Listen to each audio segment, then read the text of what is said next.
afternoon, the final time we'll see the New York Yankees here at Rogers Center in the 2011 season. Joe Girardi's ball club won 7-6 yesterday to even the series at a game apiece. The New York Yankees are 40-11 in day games. That's the best day record in baseball. Brett Gardner leads off for the 54th time this year. Eduardo Nunez is at second. Cano is the DH today. Alex Rodriguez is cleanup. Swisher, Chavez, Russell. Chris Dickerson gets the start in left. And Ramiro Pena is the shortstop. This afternoon's starting pitcher is brought to you by Icy Hot. Pain is no match for the Icy Hot patch. This is Brandon Morrow's 28th start of the season. He'll be trying to figure out why his season has gone south. He was talking after his last game, saying it's been a rough stretch and it's been wearing on me, but every 5 days I go out there, I feel good. I feel like I'm going to break out of it on that day. Maybe today is the day, because his numbers here at home against the Yankees are outstanding. Misses with that first pitch fastball to Brett Gardner. Morrow making his third start of the season against the Yankees. Derek Jeter, the regular leadoff hitter, is out of the lineup today.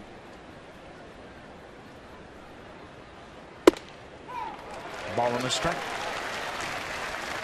Morrow's 3 home career starts against the Yankees. He's 1-0 with an ERA under 2. Yankees are hitting just 171 against him, and he's had a ton of strikeouts, 26 of them in his 19 innings of work. 1-2. Gardner checking with the home plate umpire, Dan Iasonia. That ball caught the outside corner. Gardner has hit .455 against the Blue Jays this season. Breaking ball missed away. You've got to keep Gardner off the bases. He has 11 steals against the Jays in 13 attempts. Now ball to short. McCoy to Encarnacion. Gardner's retired.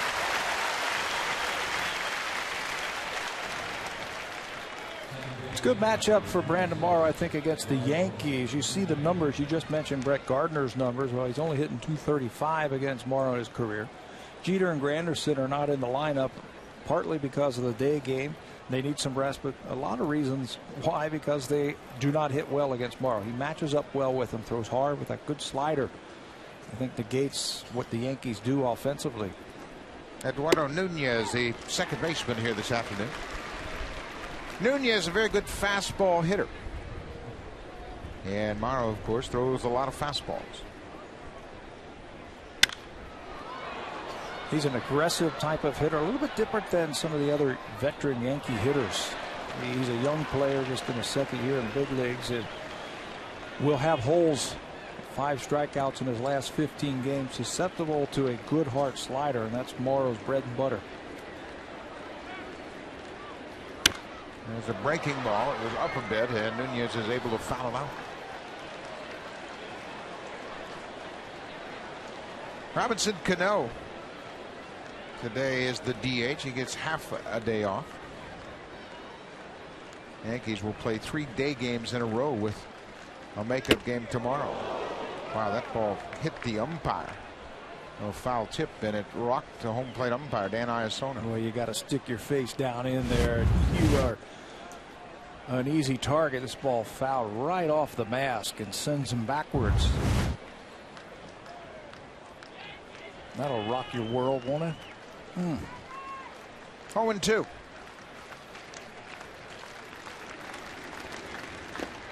Breaking ball buried in the dirt.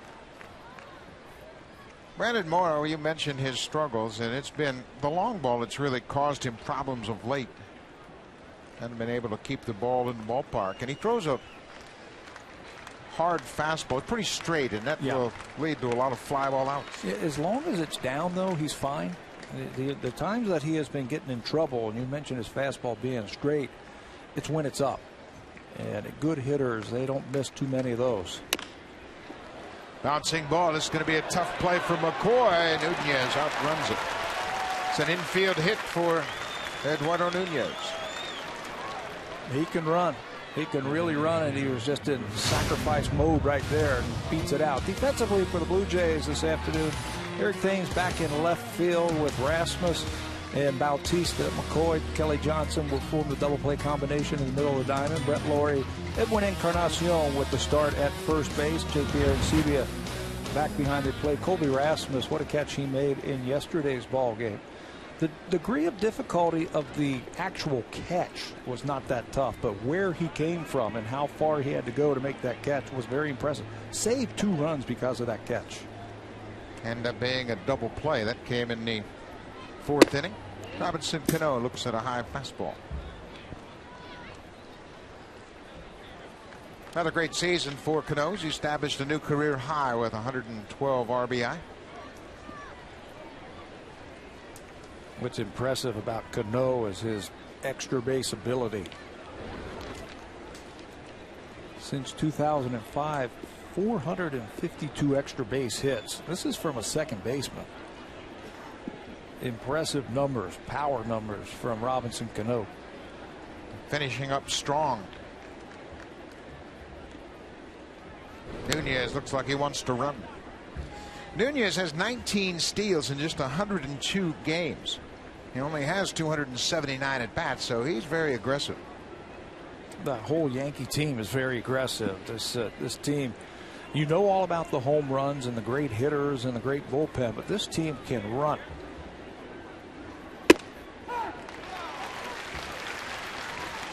Second in the American League in stolen bases. Even Nunez has only been thrown out 6 times this year.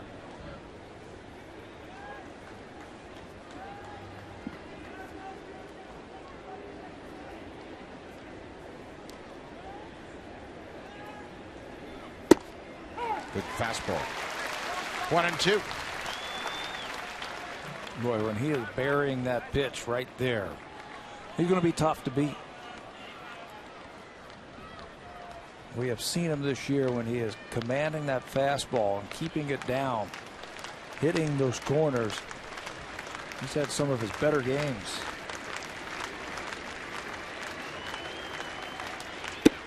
Just off the inside edge, 2-2. This is Brandon Morrow's 28th start of the season. To give you an idea of just how dramatic his fly ball ground ball ratio is, he has not had a double play turned behind him this year in 158 1/3 innings. He'd love to get a ground ball right here off the bat of Cano. Full count. We were talking to John Farrell about that stat the other day, that he hasn't thrown a ground ball double play in 158 innings this year. And you figure somewhere, a catcher running or somebody, running, that he would get some type of ground ball double play. You see, Brian Butterfield anticipates that Nunez is going to run in this situation.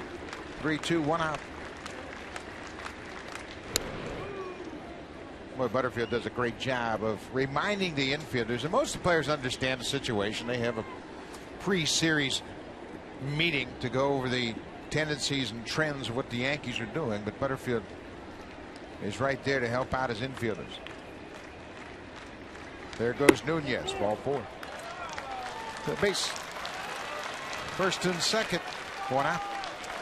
Scouting report this afternoon for Brandon Morrow brought to you by Home Hardware. Homeowners helping homeowners. I think he needs to establish that fastball, and he needs to establish it down. He needs to use all his other options. He's got the fastball and the slider, but I think he needs to move and mix in a curve and a changeup a little bit more. He's had a career high in innings. He threw 146 last year, and he is sitting at 158.1 this year. Alex Rodriguez had a 3-run home run in the 6th inning yesterday. There goes Nunez to third. The throw is going to second in plenty of time, and Cano is gunned down. All right, heads up play by Arancibia. He knew he didn't have a shot at Nunez, and the trail runner Cano got a late break at first. That is heads up baseball right there. And J.P. Arancibia has been throwing a lot better, and it all has to do with his feet. He's very quick with his feet. His transfers from the glove to his throwing hand has been a lot better. Cano watching all the way inside there. That catcher, he's thrown out easily. Look out. Rodriguez lost the grip on his bat. It sailed over the camera pit. And a Yankee fan got the bat, and I don't think they're giving it back. No, they're not giving that bat back. And Rodriguez knows that. He's already working on a new bat. How about that? They come to Canada to cheer on the Yankees, and they end up with a bat. From A-Rod. From A-Rod, right. The bat helicopters, and it hits that back rail and bounces right into the lap of a Yankee fan. Just made his trip. Rodriguez has been plagued by a couple of different injuries this season. He missed time after having knee surgery, and most recently, coming off the disabled list, he injured his left thumb fielding a ground ball. But that thumb appears to be okay, judging what he did yesterday.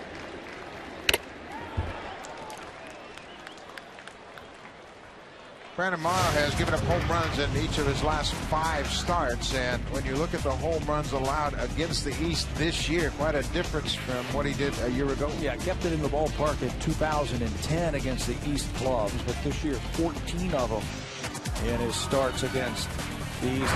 You got to do that if you're going to pitch in this division. It's a tough division with some powerful lineups.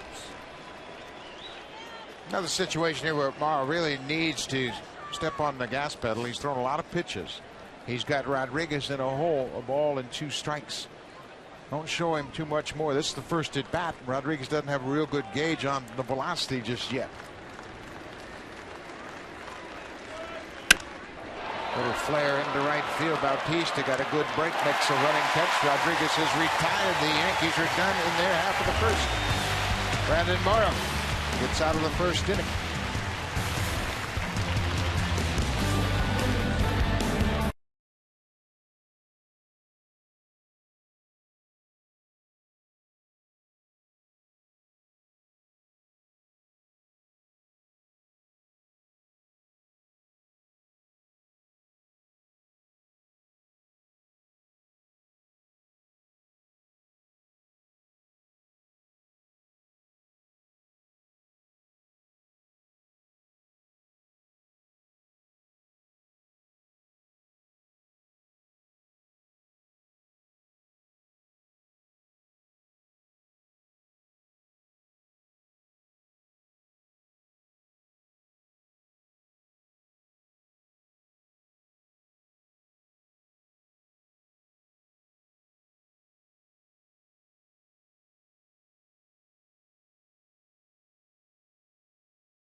Massage the lineup. He's made some subtle changes to it here again this afternoon.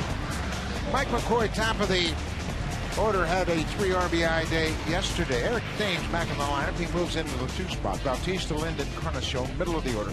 Kelly Johnson, Brett Lloyd. Colby Rasmus had a great day yesterday. He's back in center field, and J.P. Arancibia is behind the plate. That's the lineup that Freddie Garcia will take a look at this afternoon. His last 2 starts this month have not been very good. He's given up 12 runs and 16 hits, 4 of them home runs over his last 2 starts. Picked up a no decision in both of those games. Yankees came back to win those games. He's had problems versus Toronto this year. 1-2 with an ERA over 6 versus the Blue Jays.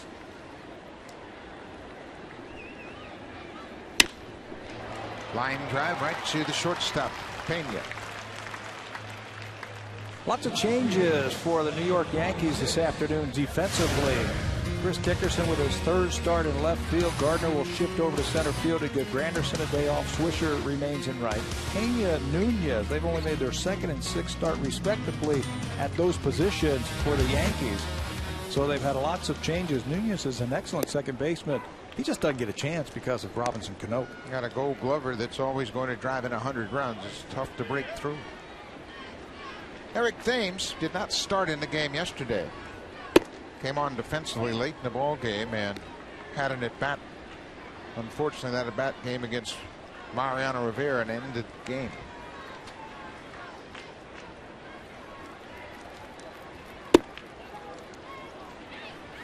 Eric Thames has had a good rookie season. He now has 319 at-bats, but you can see the league is making adjustments to him. Bounces this ball. Garcia barehands it. Throws out Thames. The big man covering that ground. A scouting report for Freddie Garcia. His fastball has lost its zip. It doesn't have the same type of velocity that we saw when he was a youngster coming up with Seattle. He's got that slow hook, that slow curveball that he'll use to set up his fastball. And right now he just finds a way. He's lost just one time since June the 17th to the Jays. That was back in July, the middle of July. That's his last loss since the middle of June. So he just finds a way. You watch him this afternoon. There's the slow hook right there to Bautista. He sets that split grip. He's got that pitch also. But he's not the same type of guy we saw a few years ago. There's a changeup right after the slow curveball. It's going to be soft. Jose Bautista is aware of that. Bautista has a couple of home runs against Garcia. But Freddie Garcia, to his credit, he understands now that he can't reach back for a little extra on his fastball. It's just not there. But he'll keep the ball out of the middle of the plate. Yep. Very intelligent pitcher. He has an idea of what these hitters are trying to do to him. And he's got plenty of pitches. 1-2. Bautista reached for it, and Freddie Garcia has a quick 1-2-3 first inning. We've played an inning here on a gorgeous Sunday afternoon. It's a scoreless ballgame.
Stretch here, winding down the season. You look at his last 10 starts, just 2-7. The ERA closing in on 7, and a whip of almost 1.5. That's base runners and walks, hits and walks per innings pitched, and it's just been a real battle for him lately. You want to get that whip down to about 1 or 1.1. That's very good. But right now, the walks, the hit batters, the long counts, the long innings, that has really been the nemesis of Brandon Morrow over his last 10 starts. Feels like he goes out there again and says, you know, today's the day. I feel like I can do it, but it just hasn't been there for him. Strikeouts are down too. Excuse me, Buck. He only had 2 strikeouts his last game at Boston. Now those can be a little bit overrated. I understand that, and it should help him if he doesn't have those type of strikeout games to keep his pitch count down. Well, he had a 22 pitch first inning. You got to be around 15, 16 pitches per inning to get yourself deep into a ball game.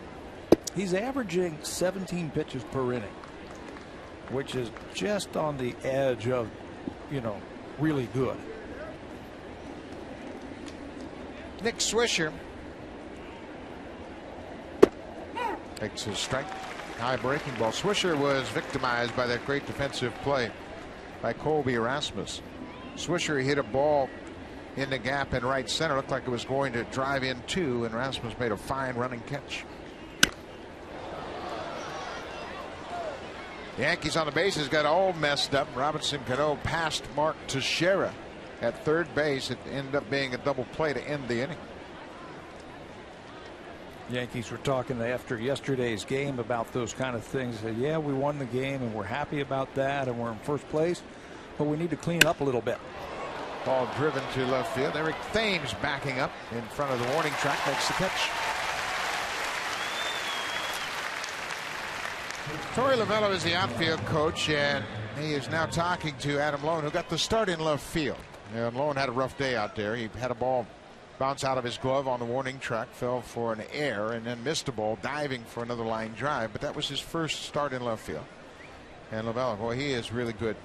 Yeah. Encouraging his outfielders, giving them shortcuts, how they might address a particular batter. And if you don't feel comfortable out there, play just a little bit deeper, you know, to cut off some of those balls. He was telling me today that Lowen missed that ball as he reached up for it yesterday. It was almost like his glove was covering his face and he lost track of the ball and missed it.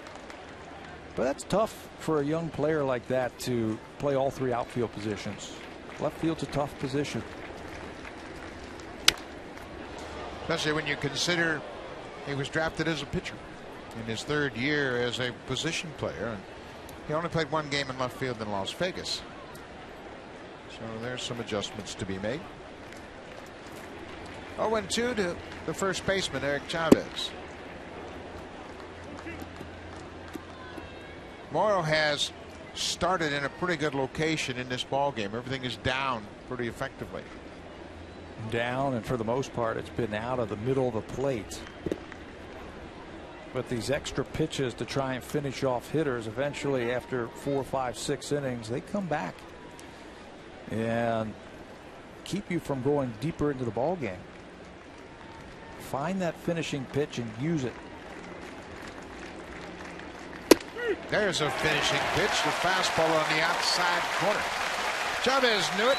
That's the first strikeout of the afternoon at 96. Yeah, with some heat right there, but the important thing is where he threw it, with conviction, right on the outside corner. Plenty high enough, thigh high, down and away. Aaron Sebia frames it for him. That's where he needs to be, right there. Catcher Russell Martin goes after the first pitch. It's a breaking ball. He fouls it off. Martin did not start in yesterday's game. Rookie Austin Romine was behind the plate and did a good job. Martin went 0 for 3 on Friday night.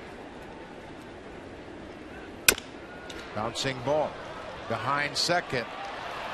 Johnson and McCoy kind of got their signals crossed. Kelly Johnson went for it. McCoy might have had a better chance coming from shortstop with his momentum going toward first base. Yeah, he usually cuts in front of the second baseman, the shortstop.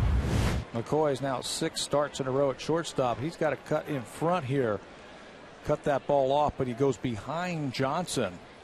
And I think that blocked out Kelly's view of the baseball as he went to catch it. Blocked out a little bit, and he just can't come up with it. Yeah, if McCoy cuts in front, he's got a much easier play, and then Johnson's got to peel off to the right. So Martin has an infield hit. It's Dickerson. Dickerson just 11 for 33 this year. He's been back and forth between the big leagues and AAA.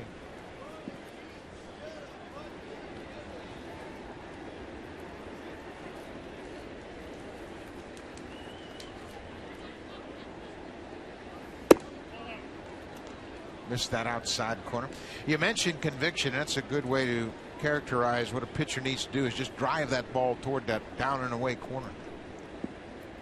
And I think it all starts with your lower half. If your lower half is in a good spot, at times Brandon can get a little bit ahead of himself with his lower half, and it can be off just a tick. The body gets ahead of your arm just a little bit. And John Farrell's talking about that. And he says, you know, he has to figure that out. Why balls sail away or why he can't throw the ball where he wants to. Again, I think it all starts with your lower half. Your legs will get you into position to throw the baseball.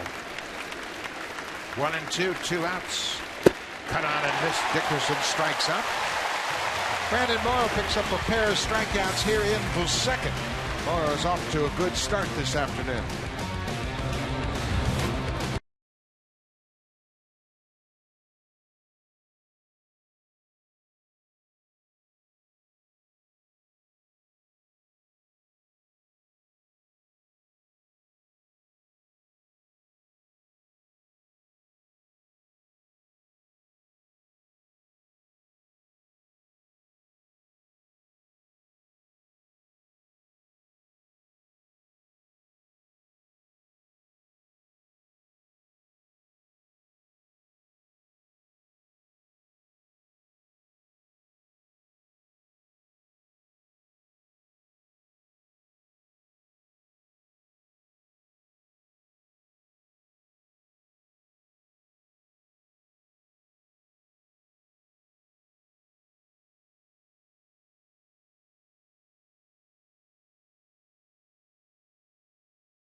Prizes from Sharp, including Canada's largest LCD TV, a 70-inch Sharp Aquos. Enter online at hitahomerunwithsharp.ca. Sharp makes bigger, better. Beautiful day here in Toronto. Gorgeous sky. I mean, you couldn't ask for a better day to come out and watch a ball game. Final Sunday of the season here at Rogers Center. Good crowd on hand. Last night's crowd, 39,288. If you can't get up for a game like today, right? I mean, it's a gorgeous day, not hot. You got the Yankees in town and a chance to take the series.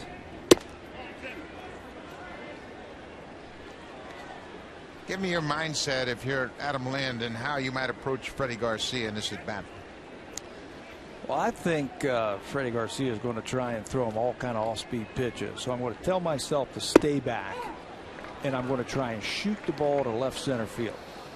Brett Gardner, the center fielder, has been playing him in right center field. He's shifting over just a little bit now, but I wouldn't expect anything hard from Garcia. Just a lot of off-speed pitches. There's a ball driven toward right. Swisher looking up at the wall. Gone! Adam Lind. He got that off-speed pitch and hammered it out of the ballpark. His 25th homer of the season. 1-0 Jays. You know the difference between Adam Lind on that swing and the Lind that we have watched the last couple of weeks against off-speed pitches? He stayed back. His hands stayed back. He kept his weight back. He didn't float up onto that front foot. It looked like a splitter from Freddie Garcia. Off-speed pitch, he stayed back and then unloaded on it. Stayed on that back foot. The weight shift brought him forward. He didn't go forward and then swing. Watch the reaction from Russell Martin. He says, hey, that was a good pitch. He was in a good spot, but Lind, thinking off-speed pitches, was able to get to it. You know, he's a good off-speed hitter when he stays back and keeps his head behind the baseball. When he starts floating out on that front foot, he loses all his power. That time everything worked together and it was a beautiful result. And kind of showing reaches for that off-speed pitch, and he's in a hole 0-2.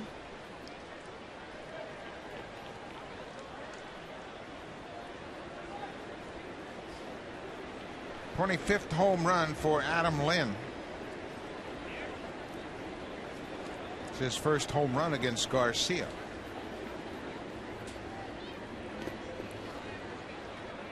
Blue Jays are determined to make Garcia throw it over. That's the biggest thing. You start chasing those borderline pitches down, and you'll make it easy on him. Yeah, he'll have a field day if you start going up there just hacking at everything that he throws up there. He's got an assortment of pitches, and he'll throw them anytime in the count. One thing you don't have to worry about is Garcia beating you with the fastball.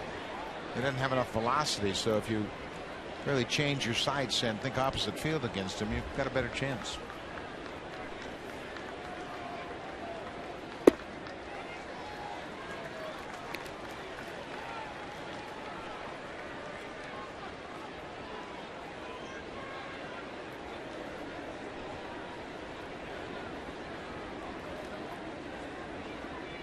Two and two. Garcia takes too much time, and Encarnacion asked for time. You know what? He is not getting that split finger fastball over for strikes here. So that might be a pitch you might want to eliminate, especially early in the count. Now, Joe Girardi knows that the Blue Jays are a very dangerous team, especially if they show patience. And Encarnacion takes a walk. Nobody out, one on. Let's check in with Jamie Campbell.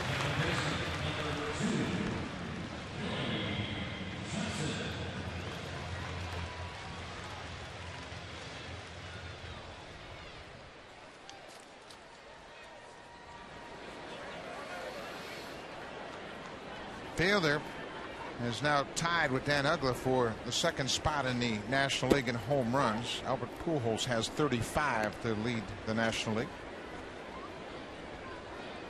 They've got another teammate up there with 30 home runs, don't they? Ryan Braun up there. 31 home runs for Braun. He's in the top 10. Braun also leads the National League in runs scored. Braun's got to be a strong MVP candidate. He leads the league in batting average. Got 103 RBI. 30 stolen bases too, doesn't he? 30-30 man. 31 steals, 31 homers. Pretty good all-around player. Yeah. Kelly Johnson with Edwin Encarnacion at first. There's a big hole there at first with Chavez holding the runner on. There goes Encarnacion. The ball is inside. Russell Martin throws a strike to second base. Encarnacion is out. Well, Russell Martin got a good pitch to throw, but he threw a strike. Don't know if that was a hit and run that was missed. You wouldn't think that Edwin Encarnacion would have the green light, although Eddie was 8 for 9 before that in stolen bases, but he doesn't have a very big lead. He takes a look in to see what's going on. And when the ball is taken by Johnson, that's easy pickings right there for Russell Martin. Encarnacion caught for just the second time this season. And by his reaction, it looks just to me that that was a hit and run. Like Johnson may have missed the sign. Driven down the right side, but that's going to hook foul. That's been a problem for the Blue Jays recently. Missed signs, are not getting the signs right. They're missing bunt signs, and been frustrating for John Farrell. Yeah, it's tough to have a running game like the Blue Jays have to have, and wanting to push the envelope and really be an aggressive type of team offensively when people are missing signs, missing bunts, making all the mistakes that they've been making on the bases. And the element of surprise is very important. You have to catch the opponents flat-footed. So when Farrell puts a sign on, you don't want to call attention to the runner. Say, hey, did you get the sign? Yeah. Check with it. Hey, did you get the sign? Or somebody steps out and says, hey, can you go through the signs again? Yeah. I thought I saw a hit and run there. Johnson takes a walk, and Garcia is having trouble finding the strike zone.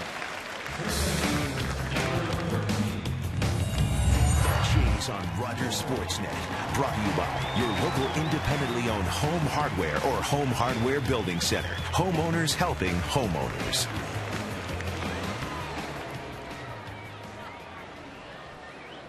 Brett Lawrie steps in the box against Garcia.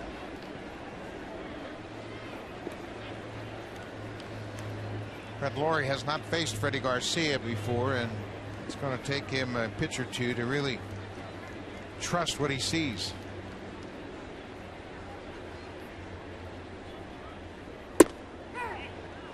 One of the few fastballs that you'll get. He might start to see some more fastballs because everything else just hasn't been able by Garcia to be thrown over the plate. He's had his 2 highest walk totals of the season against the Blue Jays. Garcia, 5 times he walked a batter. That was back on April the 29th. He also had a 4-walk game on July the 15th against Toronto, and that was in 5 innings. Yeah, and John Fair believes that's the reason they've been able to beat Garcia. They've just been patient and haven't chased a lot of pitches. 1-0 Blue Jays lead it. A leadoff home run by Adam Lind here in the 2nd inning. Lind now has 25 home runs and 84 RBI.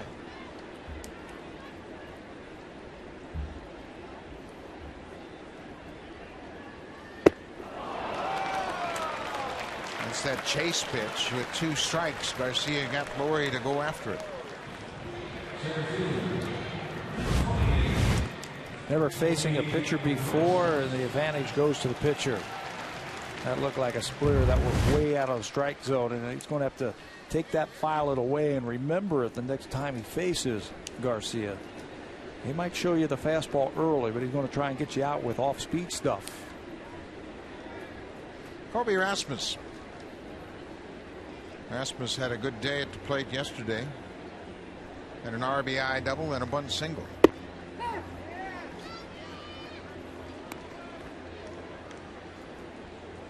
Combined numbers between St. Louis and Toronto.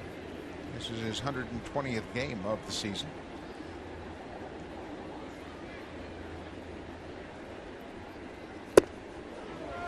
You just can't believe it's going to be that slow. Yeah. Rasmus, like Lawrie, is seeing Garcia for the first time.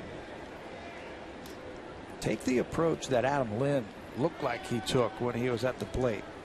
Sit on a breaking ball and just wait for it. He's going to throw you one. Have that approach about hitting the ball the other way.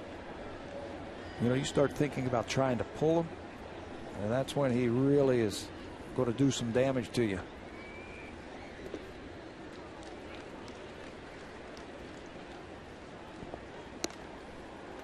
Freddie Garcia broke into the big leagues in 1999 with the Seattle Mariners. As a rookie, he went 17-8. He was involved in the Randy Johnson trade. Houston getting Randy Johnson in exchange for Freddie Garcia, John Halama, and Carlos Guillen. There goes Kelly Johnson. Russell Martin's throw is high and late. Pena tried to sell it to the second base umpire Jerry Meals, but he wasn't buying. High throw. It looked like a good pitch to throw on. Shows him the high fastball. Johnson head down. He stays low, and Pena tags him up around the shoulder area. It looks like his foot might have been on the base. See the umpire look around the sliding base runner to make sure he was on the base.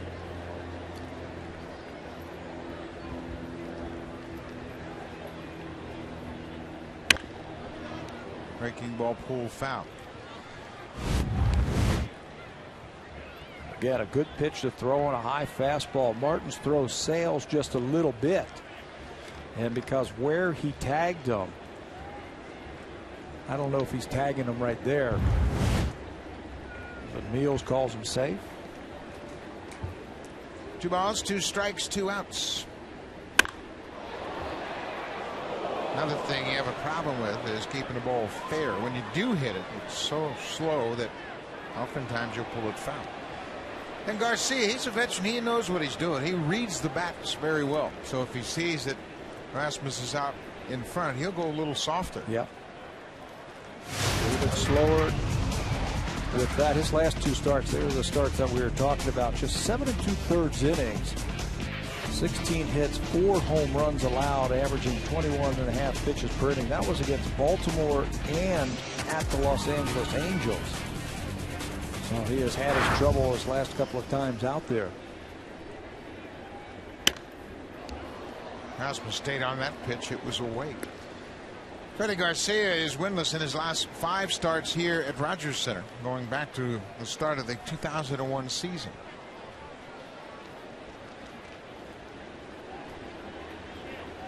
Kelly Johnson walked and stole second.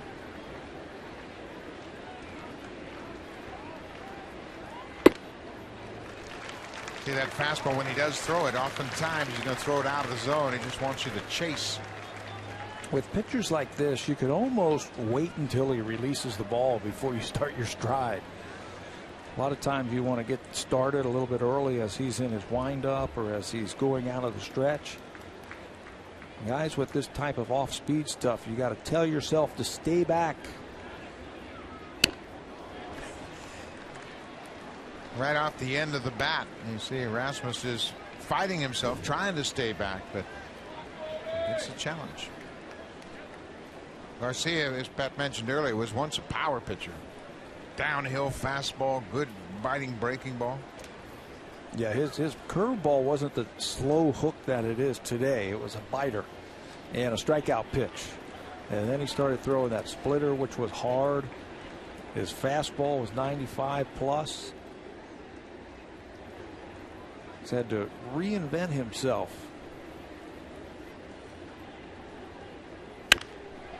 Rasmus pops it up. Alex Rodriguez in foul territory, gets there, and Freddie Garcia pitches around a couple of walks, but Adam Lynn gets things going for the Blue Jays. He stays back and goes down and gets a very good split finger pitch and knocks it out of the ballpark.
As the outfield coach plus the first base coach, so you know he's not talking outfield to Kelly Johnson. I think it has something to do with his lead and the way he was breaking. Maybe something in Freddie Garcia's throw over to first base or something that he does.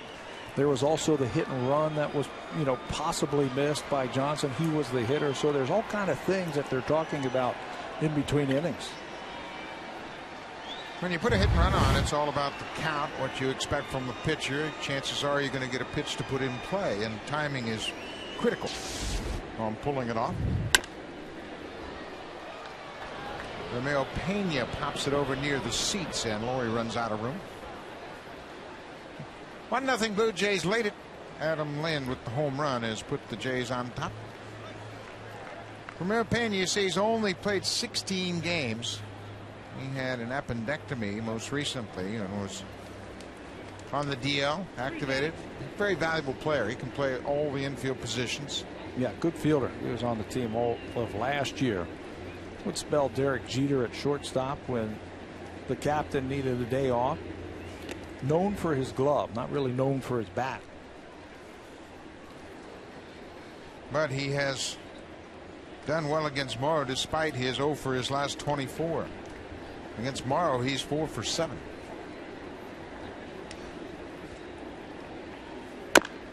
Isn't that interesting how that works out?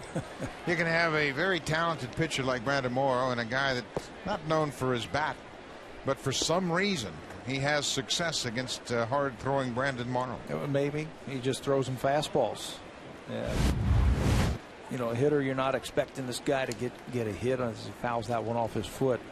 So you just challenge him with fastballs. Well, maybe now you have to change it up after he's put up some good at bats against you. There's a fastball fouled out of play. Another thing that factors in, and speaking as a catcher, you look at this lineup and you say, okay, Gardner, Nunez, A-Rod, Jeter, okay, Pena. I can get him out. Yeah. I'm not going to throw him any breaking balls. I better throw him some fastballs because I don't want him to get on. Another foul right off the top of that foot. That slider is eating Pena up right now. One thing that helps Pena this afternoon is Brett Gardner is batting behind him in the leadoff spot. And Gardner has just owned the Blue Jays this season. So you know you got to go after Pena. Yeah, he knows that you don't want to walk him.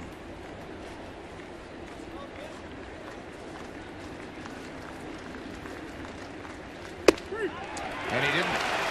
There's another one of those good fastballs down and away, and Pena couldn't pull the trigger. If he has that pitch where he can put that right where he wants to against the left-handers, it's going to be a long afternoon for those left-handed hitters. That is almost an impossible pitch to hit. So Brett Gardner, we mentioned he's in the leadoff spot today with Jeter getting the day off. Brett Laurie at third has come in even with the bag to guard against the bunt.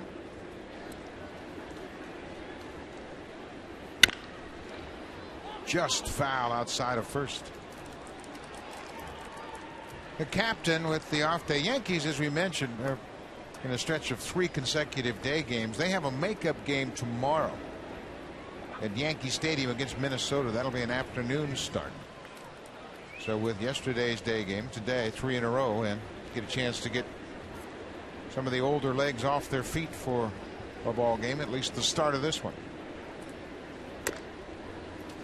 Off speed pitch, and Gardner is in a hole 0-2. Yankees lost a couple of their off days this month because of makeup days. Again, they are on a 11-day, 10-game road trip that's finishing up here this afternoon. And they were going to have an off day tomorrow, but now they've got to make that game up. They have a makeup game on Monday. I mentioned that one against Minnesota, and then Tampa Bay comes to town Tuesday night. How about a split doubleheader on Wednesday and another night game on Thursday, which was originally another off day for the Yankees. Not so. 2-2. That being said, the Yankees are in pretty good shape. Yeah. You look at their situation, they're 4.5 games ahead of the second place Boston Red Sox. But at the same time, you'd like to be playing good baseball when the postseason comes around. Well, Morrow jumped ahead 0-2, and now here's the full count. That's what Brett Gardner does. You know, you were talking yesterday about Curtis Granderson seeing a lot of pitches. Brett Gardner's right up there also with seeing a lot of pitches per plate appearance. Really makes that pitcher work. And right back to the bread and butter. Fastball away. Gardner thought it might have been off the plate. That's why he checked with the home plate umpire, but it's back-to-back strikeouts. That's 3 in a row now for Brandon Morrow. And 4 out of the last 5. The left-handers again, they're on that outside part of the plate against the lefties. Just can't get to it when he throws it that hard. Eduardo Nunez, a first ball fastball hitter. And that was upstairs. Looked like a cut fastball that sailed away.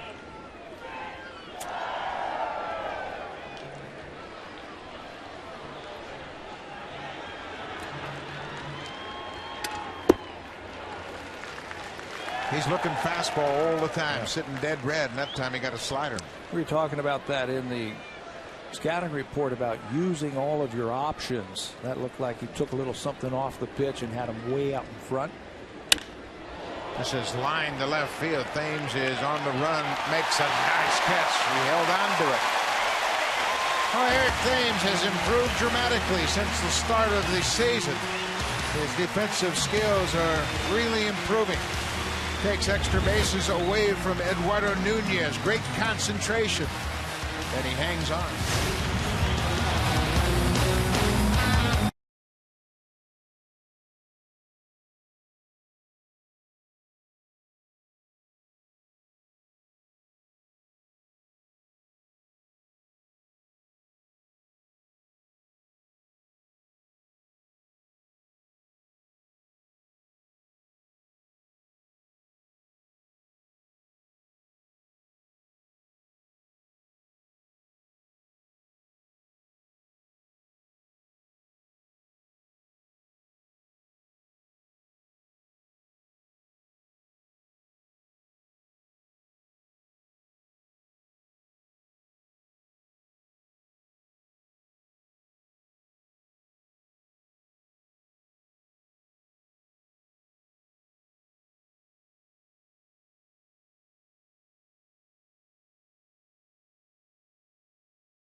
Adjustments and improvements in the outfield. Yeah, playing a little bit deeper, and that'll allow him to get to this ball as he runs right through it. He made a catch in Boston where he went to the foul line and laid out and made a catch and got dirty.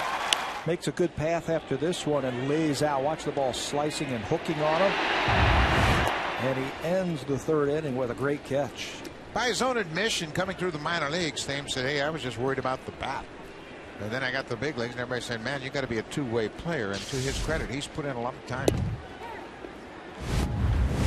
I mean, this is just all-out sheer effort as he reaches up to snag that ball. That could have been 2, maybe 3 with the way Nunez runs.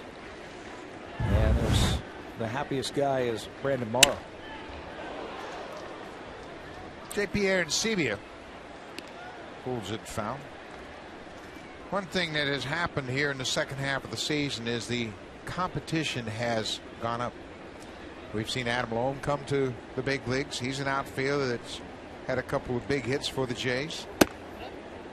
And Colby Rasmus is back from the disabled list. And there's just a lot of good things going on with this club right now. And the talent level has improved dramatically. And you throw that type of competition out there, and you know the strong survive. There's a good off-speed pitch down and away, and Arancibia strikes out.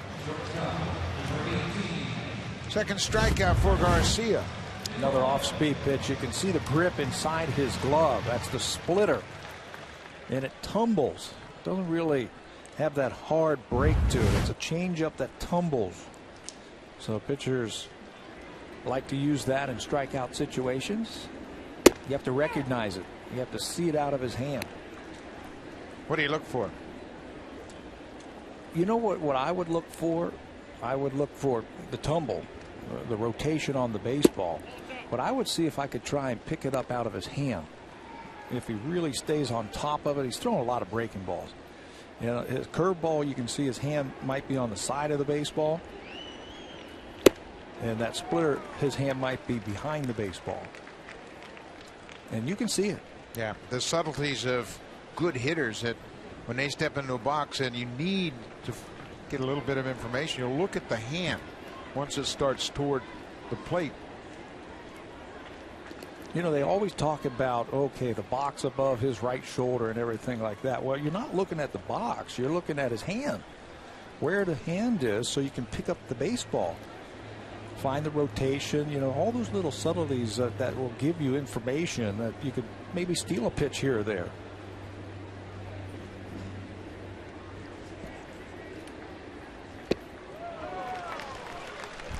Another breaking ball, and Garcia strikes out McCoy. So talk a little bit about what you might see out of the hand of Garcia. Well, there are pitchers that when they throw the fastball, their hand is behind it like this. If they throw a curveball, their hand could be on the side, and those are the kind of things that you can see. You can see this coming at you, and you can pick that up. Or if you don't see the hand on the side, if it's like this, you see it behind you, you see all baseball, then you know it's probably a fastball, or the splitter with his fingers like that. Those are the kind of little things that you can pick up as you're standing in the batter's box. Yeah, and it's really important. If you can do that once, maybe twice during the course of a game, it could be a difference between a hit and then going 0 for 4. Driving a big run. Eric Thames, ball on the strike. One of the best I've ever seen, and you played with him as well, was George Brett. He could see that ball and could tell if it's more ball or less ball, which the pitch was going to be. Ball was hammered but foul down the right side. And it's all about paying attention, you know, staying alert, watching, you know, everything that the pitcher does out on that mound, and maybe you can pick some stuff like that up. Don't you also think it's about communication and conversation? Talking Certainly. to hitters that hit a pitcher well. Ground ball. Nunez has it. Thames is retired. Good inning for Freddie Garcia. 1, 2, 3 in the third. The Blue Jays have a 1-0 lead.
We want to give our congratulations to the New Hampshire Fisher Cats, the champions of the Eastern League.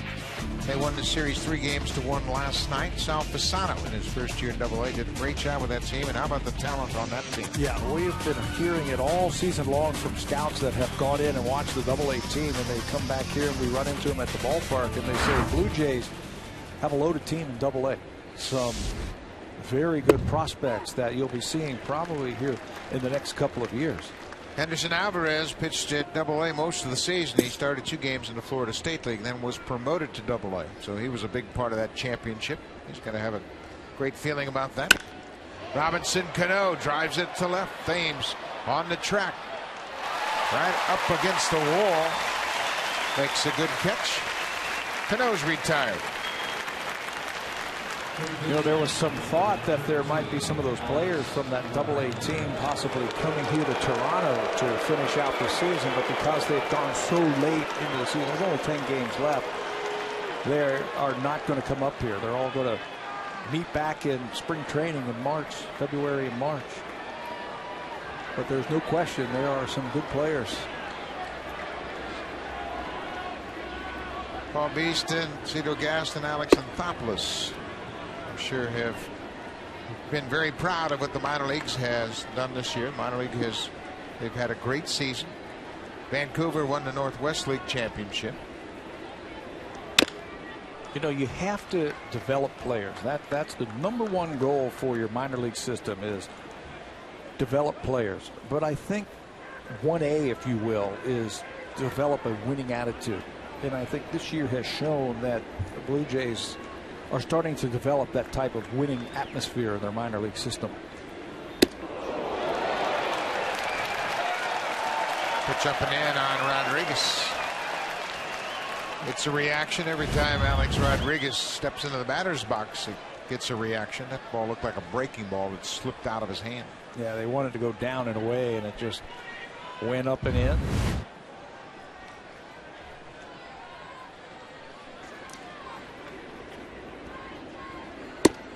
Underneath that ball again. That was another breaking ball that just spun out of his hand. You know, that's the difference between the fastballs that we saw that he threw with conviction to the outside corner to those lefties, and a pitch where he said, okay, I'm just going to guide it to the outside part of the plate instead of just throwing it there. Breaking ball. Rodriguez reached for it down away. Bautista using that glove to shield his eyes. Makes the catch. 2 outs. Let's check in with Jamie Campbell.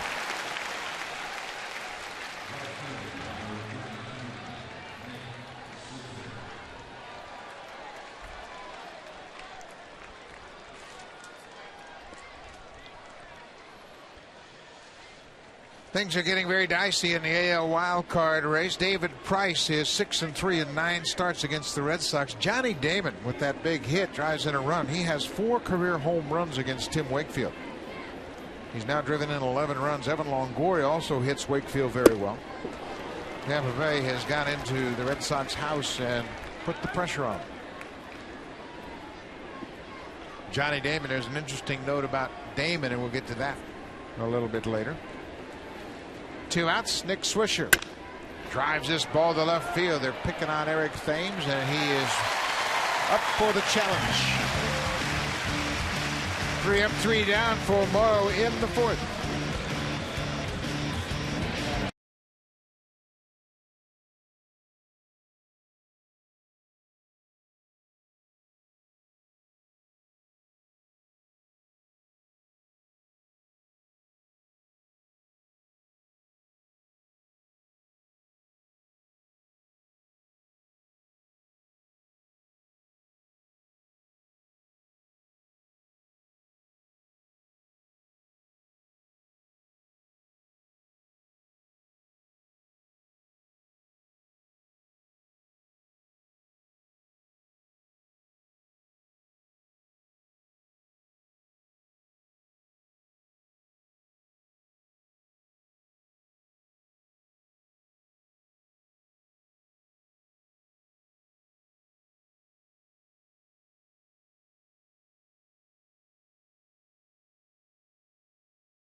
Run in the 4th inning. Someone will win a 40-inch Aquos Quattron TV and Blu-ray player. To enter, visit Hit a Home Run with Sharp.ca. Sharp Aquos makes bigger, better. Adam Lind has already hit a home run here this afternoon. It'll be Bautista, Lind, and Encarnacion. The 3 have hit 82 home runs this year.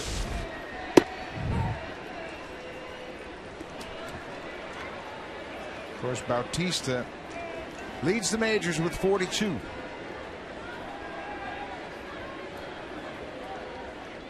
We were standing around talking about Jose Bautista before the game today and what he means to this ball club. And it's not all reflected in the numbers that he has put up this year. The little subtleties that he has done to help the club inside the clubhouse, helping young players. We've seen that. There's so much that we don't see from the outside looking in. John Farrell was very appreciative of everything Bautista does, the things you don't see on the field. Drives this ball deep but foul. Farrell was quick to point out the numbers don't show the leadership skills. And Bautista is truly a team player. He said he always puts the team ahead of himself. And John felt that firsthand in Boston in the third inning last week when Bautista came to him in the dugout and says, listen, if you need me to play center, I'll do it right now.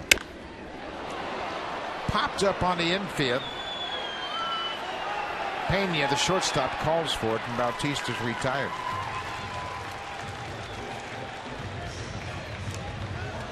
Adam Lind hit his 25th home run in his first at bat. Take a look at the combined home runs by teammates over the last two seasons, and Bautista and Lind, they lead the pack. That's a pretty potent 1-2 punch right there. I mean, everybody talks about Pujols and Holiday, Votto and Bruce, Teixeira and Granderson. They certainly have been. They've had two great years, but these two, Bautista and Lind, better than anybody in all of baseball. One right-handed and one left-handed. You know, it's really unfortunate, too, because we see them all the time, and you see Lind's average at 257, but remember, he missed almost a month in the month of May with back problems, a result of his moving from the outfield and DH to first base. A lot more activity, tougher strain on your core of your body. There was also a couple of weeks where he just didn't hit anything. So his numbers, the 25 home runs and the 84 RBIs, basically missed 6 weeks of the season. Those are pretty good.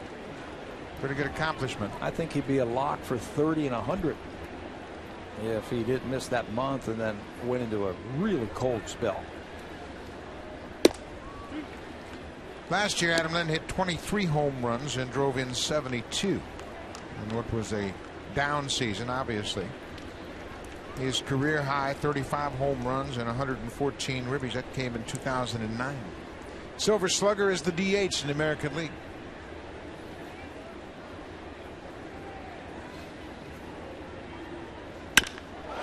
Drives this ball to center field. Brett Gardner giving a look at the wall. It is gone.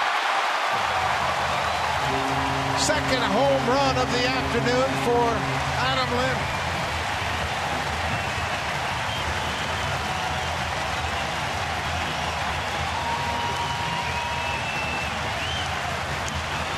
Ten times now that a Blue Jays had a multi-home run game this season. The first one he hit really well. This one he smokes. Looked like another pitch that was down. And no chance for Gardner to run this one down. He just runs out of real estate. Deep in right center field. Lind puts the Blue Jays up 2-0. That is his third multi-home run game this year.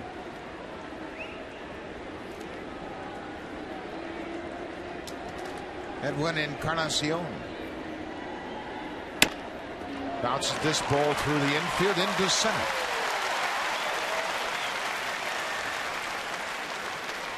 For Lind, that's his 7th career multi-hit game. Pat mentioned his 3rd this season.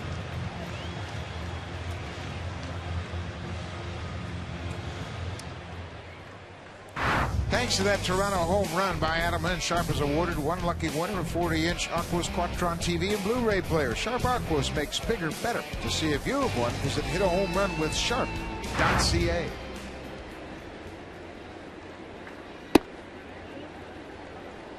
Kelly Johnson walked back in the 2nd inning.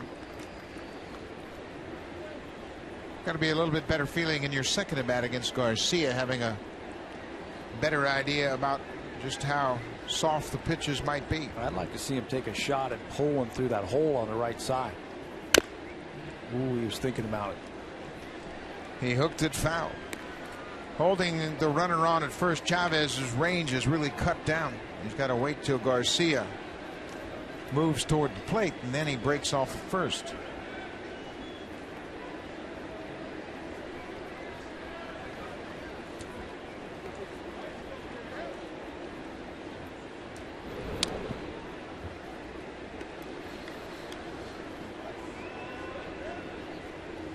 Encarnacion on for a second time. He was thrown out trying to steal back in the second inning. Might have been a missed hit and run.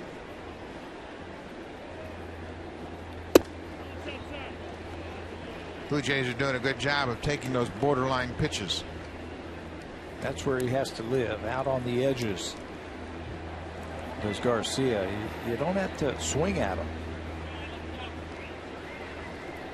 I think they might put something on here, try to get something moving. You expect him to throw a strike. Not going. Way outside, 3-1. Yeah, right now he's struggling, so you might just let Johnson hit. If you put the hit and run on, you're going to force him to expand his zone. He might have to chase a bad pitch. He's got extra base pop in his bat. He has shown that since he's come over from Arizona, so he can score that runner from first base with a hit.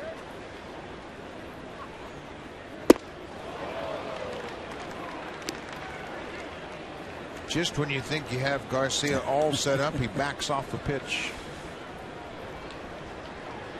And Johnson has to back out and think about it. Encarnacion at first, full count, 1 out.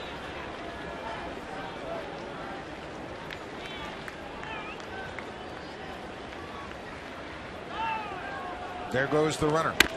Bouncing ball towards second. That'll keep the Jays out of a double play. They started the runner at first. Johnson's retired, but Encarnacion moves to second.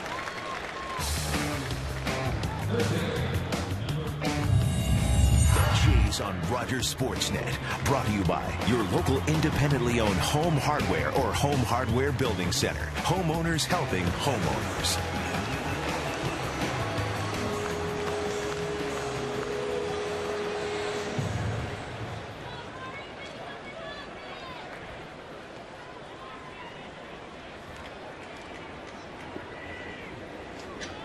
Brett Glory chased a splitter down and away and struck out back in the second inning. Garcia and Russell Martin have had problems getting on the same page, and that's understandable given how many different pitches that Garcia will throw.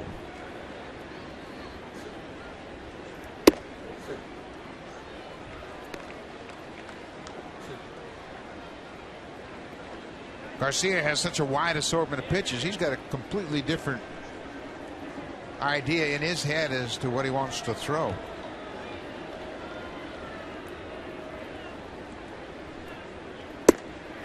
That's one thing that really endeared those pitchers, I guess, if you want to call it that, in spring training when Russell Martin came over here.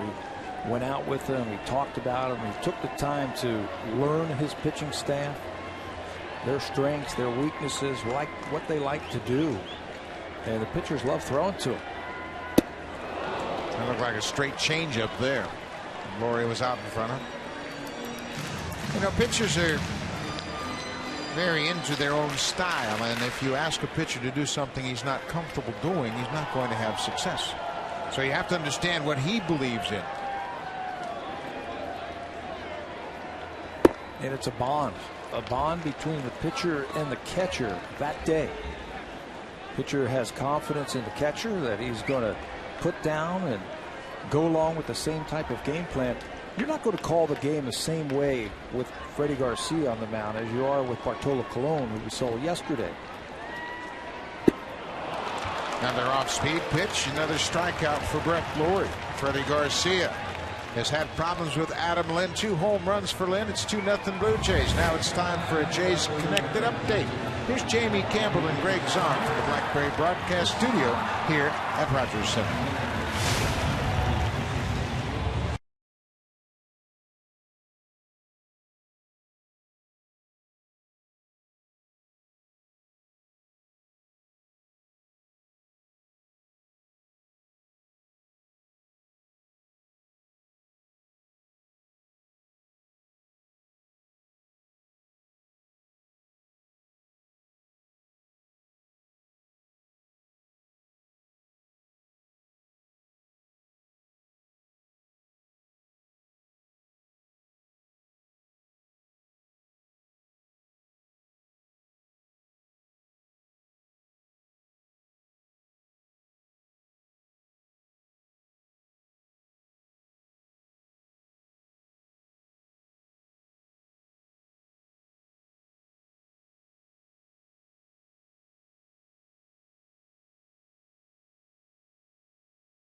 Welcome to Rogers Center. Hope you're having a great day on a gorgeous afternoon here at the ballpark. And the Blue Jays, behind 2 Adam Lind home runs, have taken a 2-0 lead, trying to win the series against the Yankees.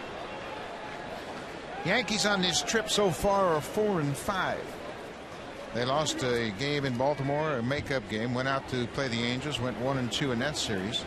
Took 2 of 3 from the Mariners, and so far have split the first 2 games here. And they've been tough games. I mean, really well played games. The Yankees have played a lot of one-run games on this road trip. They have lost 4 one-run games on this trip. Chavez hits one off the end of the bat. Easy play for Kelly Johnson. 1 out here in the 5th. 9 of their last 12 games have been decided by 1 run. 10 out of their last 15 games have been 1-run games. So, you know, every pitch becomes important when you're playing those tight games here in September. Well, and you too know that when the Yankees come to town, everybody gets up for it. They're just, you know, it gives you a sense of pride. You can beat the best. They lead the American League. And they've always had all-stars and perennial postseason players, so you want to make sure you put your best face on and take them on, and it's been a tough trip for them. A giant bullseye right on their back. That's what it's about when you play for the Yankees. Everybody wants to knock you off. Joe Girardi knows that. Yankees have the best record in the American League, second best record in baseball. Philadelphia, with their 98th win, clinched the division. Congratulations to the Phillies. How about Roy Oswalt?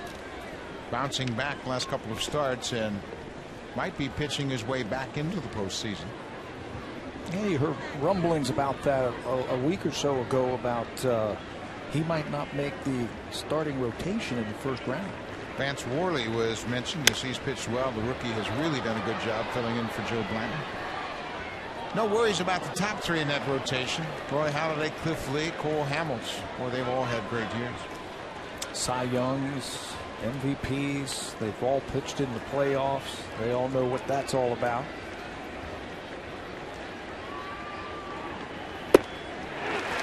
Nothing but Powder River right there. Good fastball. 2 outs here in the 5th. Let's check in with Jamie Campbell.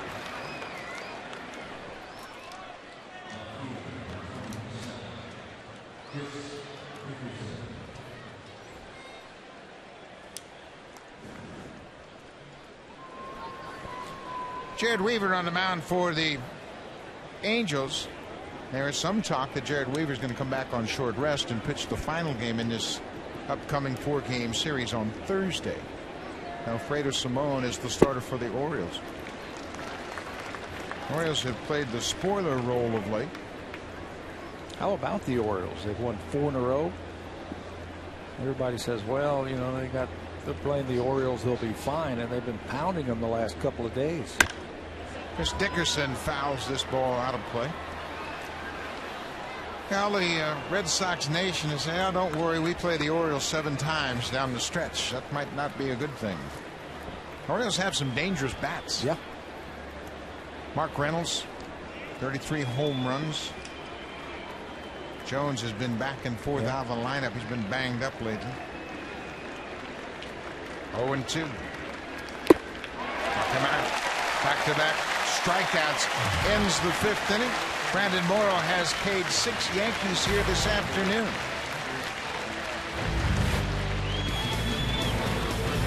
High fastball against Chris Dickerson. He's retired 10 straight.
pitch if he concentrates on the pitcher's hand. Here's a great example. The one on the far left, that looks like a slider from Freddie Garcia, and you can see the fingers in the middle picture right behind the baseball, showing the hitter the whole baseball with his hands behind it. That's a fastball. You can see the split grip on the right, and certainly a good hitter, when he is concentrating in that release point, can pick that up.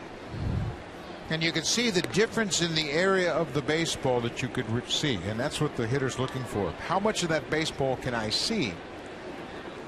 Might see half of it with a breaking ball, the whole thing with the fastball.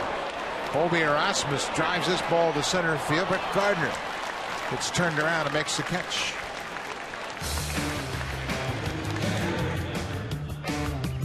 It's Canada's best-selling car 13 years in a row.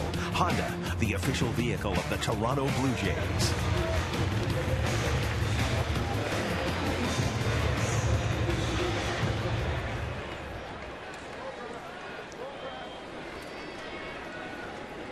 J.P. Arancibia struck out in his first at-bat. There's a fastball strike.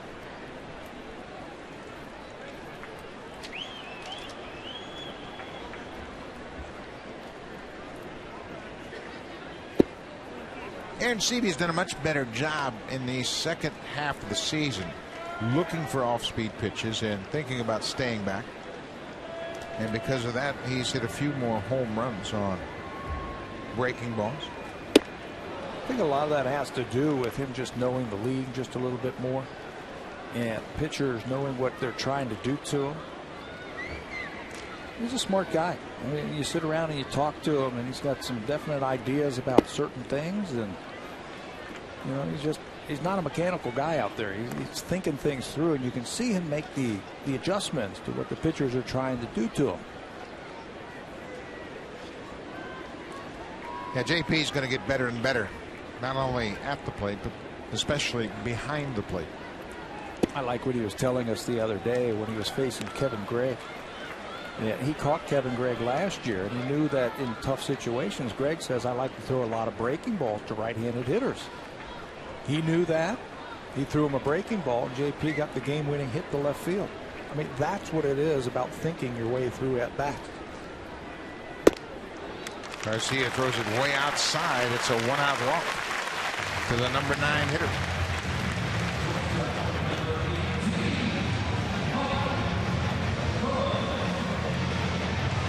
Third walk of the afternoon issued by Garcia.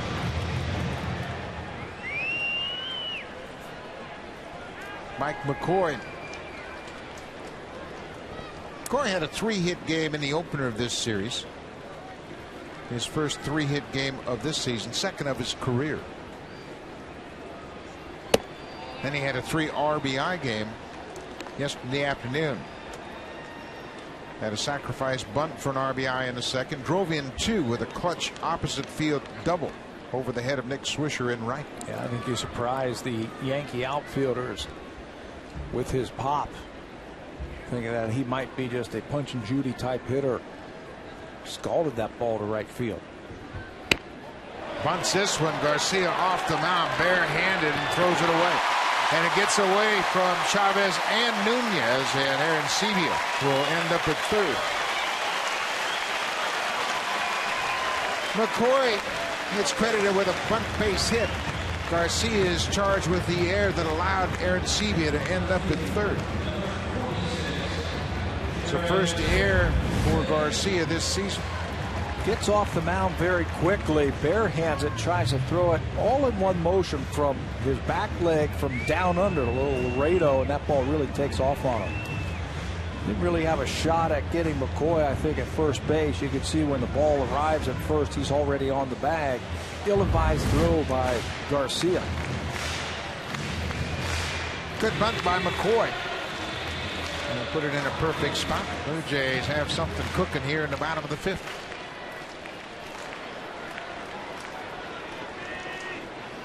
This is where Eric Thames really needs to keyhole Garcia right here. Make sure that he throws him a pitch that he can handle.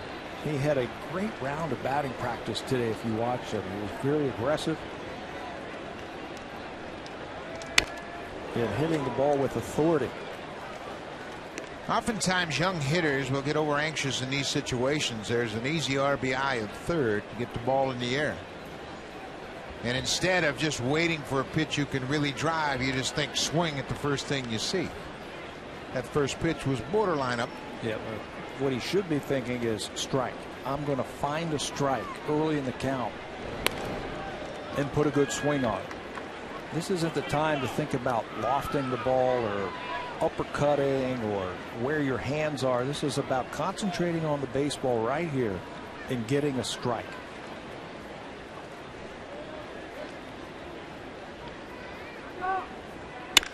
He gets a strike and drills it to center. Brett Gardner back on the track, makes the catch. Aaron Seavey will jog home on a long sacrifice fly off the bat of Eric Thames.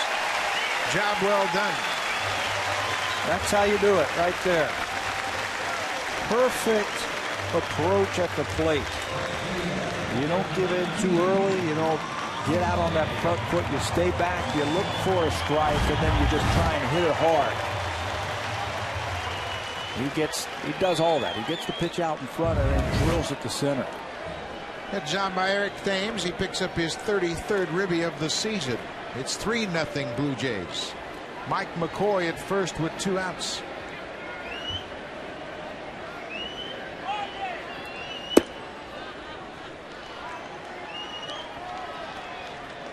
We mentioned Garcia throws an awful lot of slow pitches, a lot of slow breaking balls and splitters. It's a good time for McCoy to be aggressive at first, try to get into scoring position for Bautista. Bautista rips it to left field. 2-out base hit, first and second for Adam Lynn. He's already homered twice. He's in scoring position now. Just took a couple of pitches. And Bautista ripped it. Russell Martin's going to go out and talk to Garcia. They just got a left-hander up. He's only thrown 3 or 4 pitches. This is to buy some time here if Joe Girardi wants to make a pitching change. Russell Martin goes out there. There's the left-hander. That's Aaron Laffey. You can see Mike Harkey, the bullpen coach, has his hat off. That's the universal sign for my pitcher's ready. And here comes Joe Girardi, and Freddie Garcia is not going to get a chance to work to Adam Lynn for a 3rd time. Now Girardi very deliberate in his walk to the mound, takes the ball from Garcia. Aaron Laffey was the winner in yesterday's game. He'll come on to face Adam Lynn when we come back. Lynn with 2 homers already.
Show off Freddie Garcia. 2 very good approaches at the plate and 2 at-bats for Lynn. Staying back on that splitter. It wasn't a bad pitch from Garcia, but it was down and he was able to stay down and go down and get it. And that's his 2nd home run now for Lynn. His 3rd multi-home run game of the season. And now he gets to hit with a couple of runners on. They mentioned Lynn with his 7th career multi-home run game. He's had a 3-home run game. September 29th, 2009 at Boston. Aaron Laffey was the winning pitcher in yesterday's game.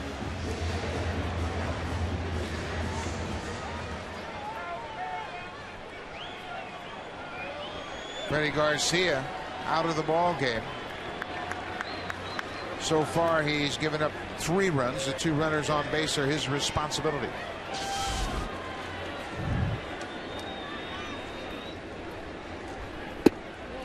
Ball inside.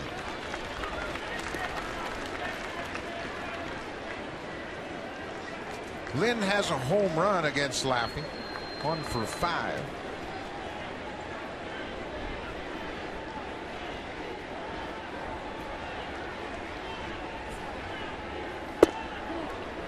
Big sweeping breaking ball. You know, your first 2 times up, you get a couple of hits. You're just so much more relaxed when you're at the plate for that 3rd at bat. You're not jumping at the ball. You're just seeing it before you stride. 2 balls, no strikes. Tough pitch down and away. Laffey has shown that he's going to throw left-handers away. He's not going to come inside and mess with that inner half of the plate. No, unless he makes a mistake, he'll stay away, and that's where Lynn can hurt you. Again, he can hit the ball the other way. 3-1. McCoy's at second. He had a bunt base hit. Bautista singled to left. He's at first. Encarnacion on deck. He's been on base twice already.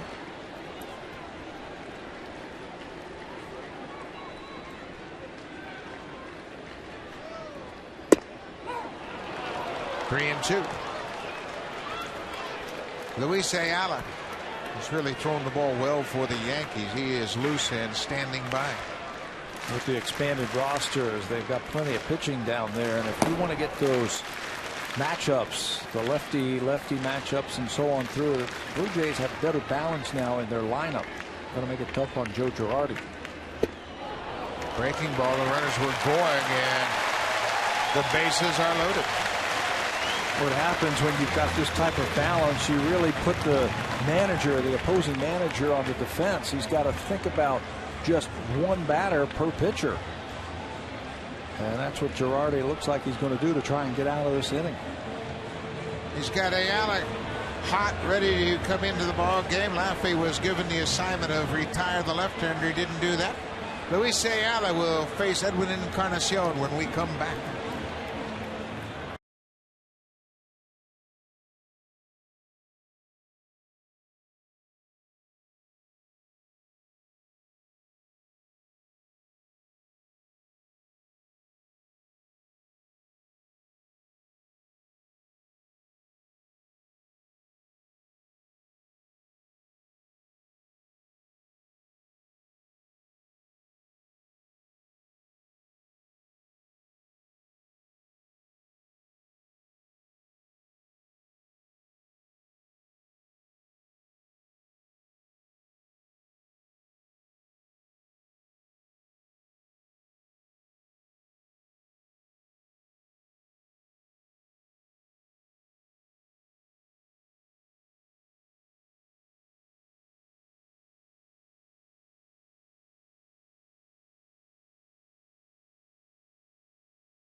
Of this series, he faced one batter.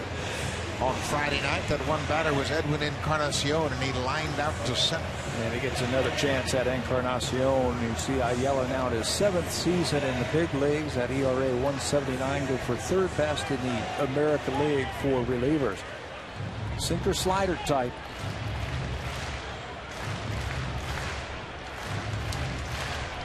Ayala comes in with 2 outs and the bases loaded.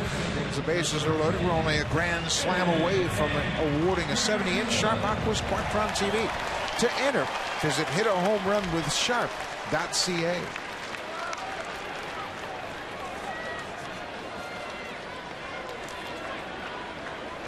Blue Jays, as a team, have hit 4 grand slams this season.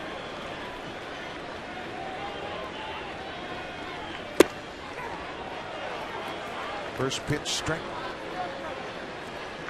Encarnacion has hit 3 grand slams, and he's hit very well with the bases loaded, a .326 average.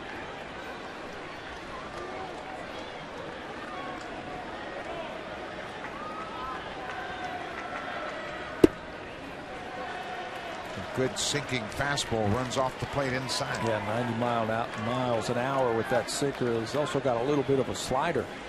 Encarnacion really not giving in to Ayala. You can see him trying to keep that front shoulder closed, looking to hit it back through the middle.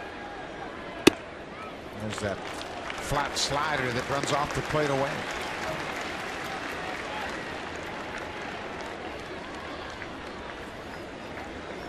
Not a good stat if you're a reliever coming in with runners on base. It's got to be a little bit higher.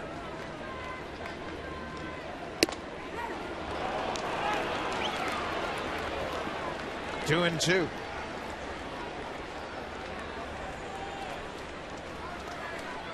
Yankees really used their bullpen effectively in yesterday's game. They used 5 relievers. 1 inning apiece. Breaking ball. Hit into center field, and Brett Gardner is over in the gap. And Ayala bails out Freddie Garcia, but the Blue Jays have a 3-0 lead.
And he has a tough record going back to 2001. Today he goes 4 2/3, gives up 5 hits, but Ayala saved him 3 runs. Yeah, on the fly ball with the bases loaded, 4 strikeouts, 3 walks this afternoon. 94 pitches to get through 4 2/3 innings.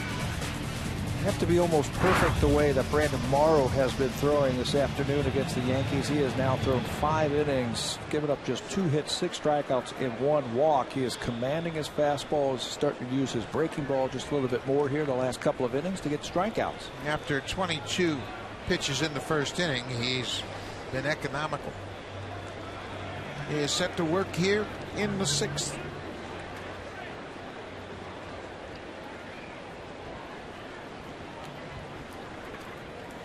some reason, the umpires called time, and I'm not sure if the security people were completely off the field. But now we're set.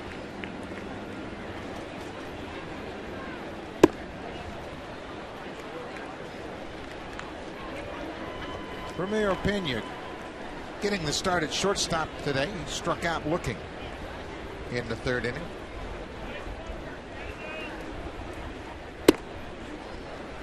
That was a long inning that Brandon Morrow was sitting down while the Blue Jays hit last half inning. Couple pitching changes. You had a couple of walks, sacrifice fly. Now you've got to get back out there and get the juices flowing once again. Pumps that fastball in there for a strike.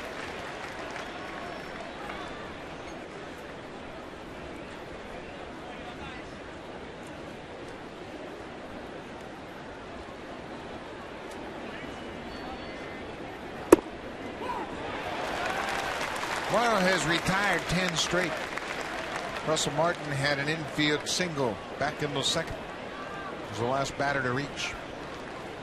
A couple of infield singles. That's been it for the Yankees. Nunez got one in the first inning.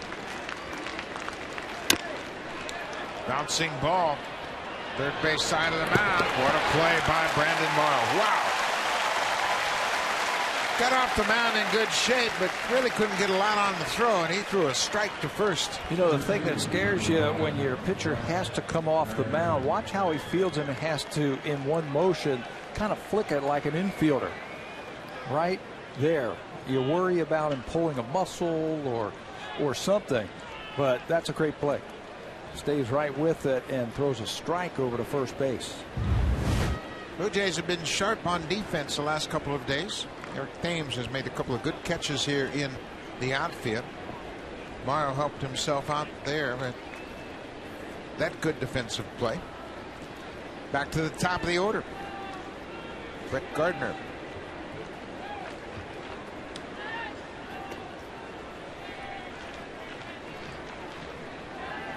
(3-0) Blue Jays lead. Infield's going to shorten up with Gardner. Yankees trying to get something started up against Brandon Morrow. You can see the right side of the infield shortening up, expecting a bunt. Foul back, ball on the strike. It's been pretty consistent for Morrow. Domination early on. The hitters catch up to him. Second time through the order, and he's always had trouble third time through the order, 6th, 7th inning. But he's working now with just 80 pitches under his belt. Should have plenty left. Yeah, a couple of more innings like he's had the last few. Short, make them hit their way on, throw strikes, put the pressure on the offensive team to beat you. One thing we haven't seen from Morrow all afternoon is any of those high fastballs just up and out of the zone. When he throws the fastball, most of the time it's been right around the knees. And that has been because his lower half is now working together with his upper half, driving towards the home plate. Popped into left field. Thames was shallow. Gardner's retired. Brandon Morrow has 6 Ks here this afternoon. He's always overpowered the Yankees. Watch the quality of pitches, of where they are with how much fastball steam he has on him. Look at that, painting the outside corners against the lefty. And just continues to zero in there. It's not how hard you throw it, it's where you throw it, the quality of the type of pitch, and Morrow certainly has had that through 5 2/3 today. Gets ahead of Nunez with a fast pitch strike.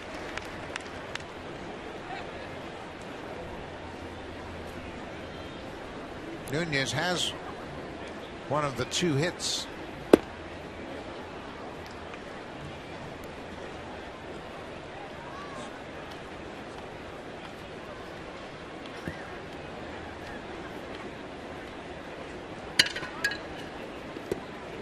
Way out in front of home. Robinson Cano is on deck. Cano is batting 3rd this afternoon. He is also in the DH slot. Yankees trail 3-0. Final game of a long road trip. 11 days, 10 games.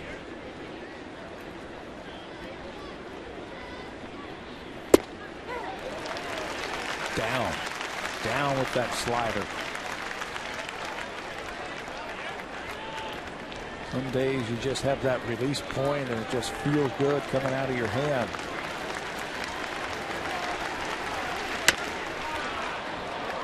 Base hit into right field.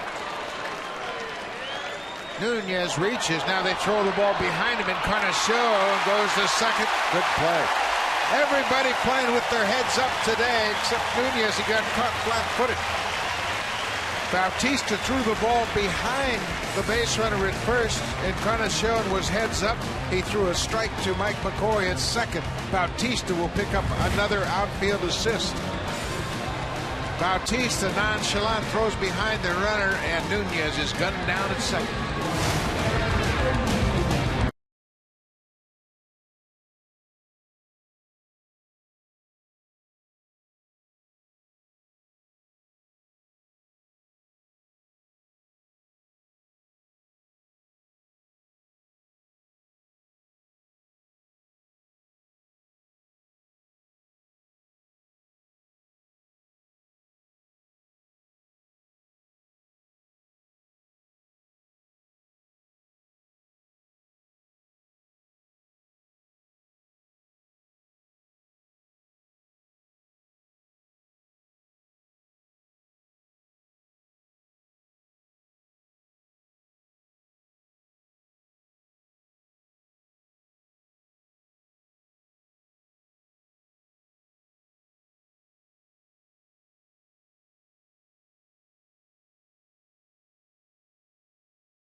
Hit to right. Remember, he's batting ahead of Robinson Cano, and here he gets caught off base.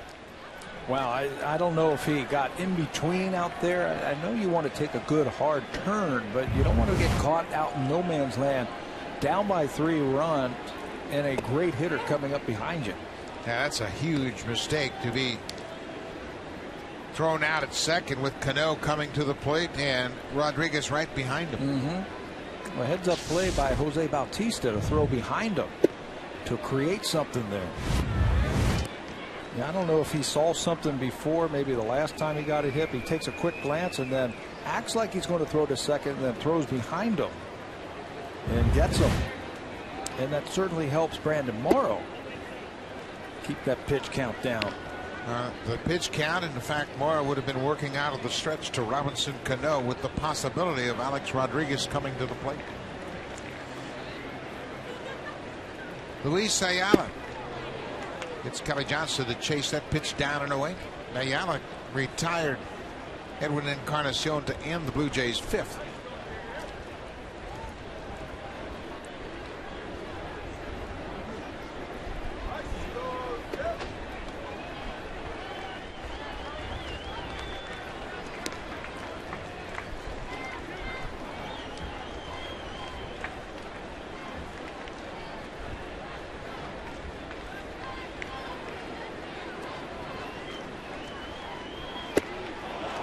Another good sinking fastball off the plate away. Kelly Johnson strikes out.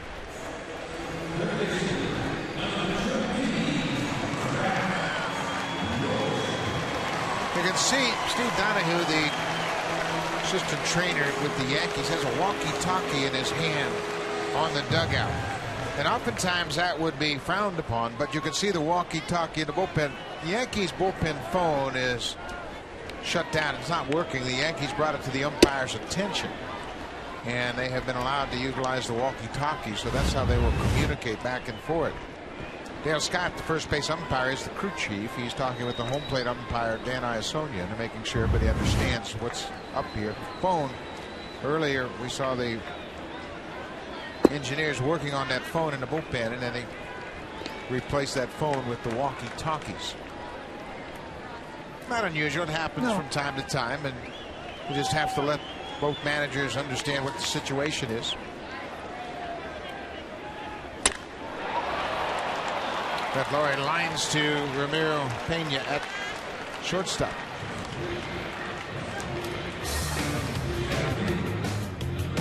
It's Canada's best-selling car 13 years in a row. Honda, the official vehicle of the Toronto Blue Jays.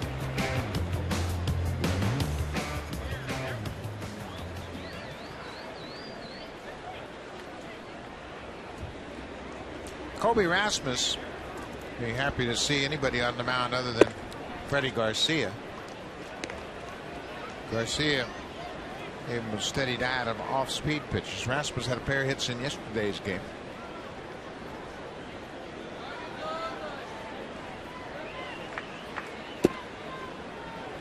Ayala's got a lot of movement with his fastball, and he'll use it to both sides of the plate. Take something off on that fastball too. He could sink it a little bit. He was a very good reliever before he hurt his arm, and he hurt it in the WBC 5 years ago. He had the Tommy John surgery. Happened right on the mound, didn't it? Sure did. Threw a pitch to Alex Rodriguez and walked off the mound. Ayala retires all 4 batters he's faced here this afternoon. He's keeping the Yankees right in the middle of this ball game. 3-0 Blue Jays behind Brandon Morrow.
Tickets are now on sale. You can purchase your 2012 tickets by December 2nd and receive a Blue Jays authentic jersey, a $100 gift card at Jays Shop, and a 1-year subscription to the new Sportsnet magazine. Receive great gift benefits and exclusive season ticket holder events all season long. Call the Blue Jays directly at 416-341-1234. Or you can log on to BlueJays.com and get set for the 2012 baseball season.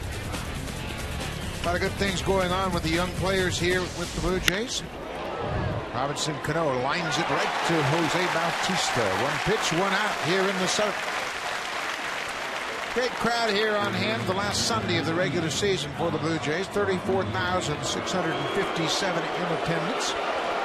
Yesterday afternoon, 39,000 here at Rogers Center. Always a good turnout for the Yankees when they're in town. Love them or hate them, they create interest. Yeah, they certainly do. Hotels are always packed. The restaurants are packed when the Yankees, Red Sox are in town. Fan Appreciation Day this afternoon, so they're giving away a lot of jerseys of the Blue Jays. I think the promotion is the jersey off our backs promotion. Fans here are getting those this afternoon. Alex Rodriguez has flied to right twice.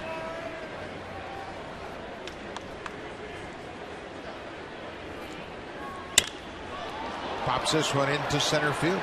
Colby Erasmus drifts under it. 2 down. Hey, Rothschild talking to Mike Harkey, the bullpen coach down there. Probably not real businesslike right now. Didn't look like it. Probably got a 10-4, Charlie. Yeah. Little double nickels.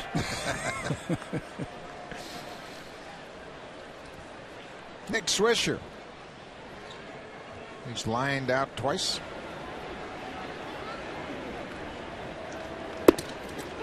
And breaking ball for a strike. One thing that Brandon Morrow has been doing a little bit better this afternoon than what we've seen his last couple of starts. Pitching just a little bit more. Using that curveball to get it over and early in the count. We have seen him throw a couple of more changeups this afternoon. He's been in control. In control of his delivery, in control of the strike zone, and in control of the Yankees.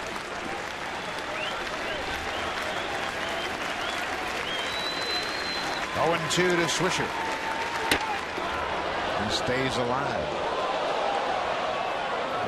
That one looked like it hurt Nick Swisher on that swing. That right wrist. This has been a pitch that's been real good for Morrow this afternoon. To the lefties. Fastball down and away. And Swisher just loses the bat. He was shaking his wrist after that. Yeah, it looked like that wrist really bent back awkwardly. Another 0-2 pitch. Got it. Got a piece of it. He fouled it off and bounced it in the dirt. Swisher stays alive. Just got a piece of this breaking ball. Just nicked it.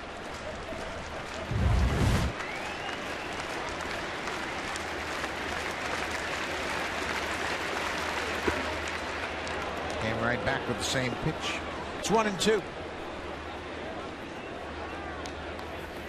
You mentioned Brandon Morrow had not won since August 17th, and he needed an outing like this just to regain his confidence. He was frustrated by his inability to shut down the opponents. Makes another good pitch with the fastball.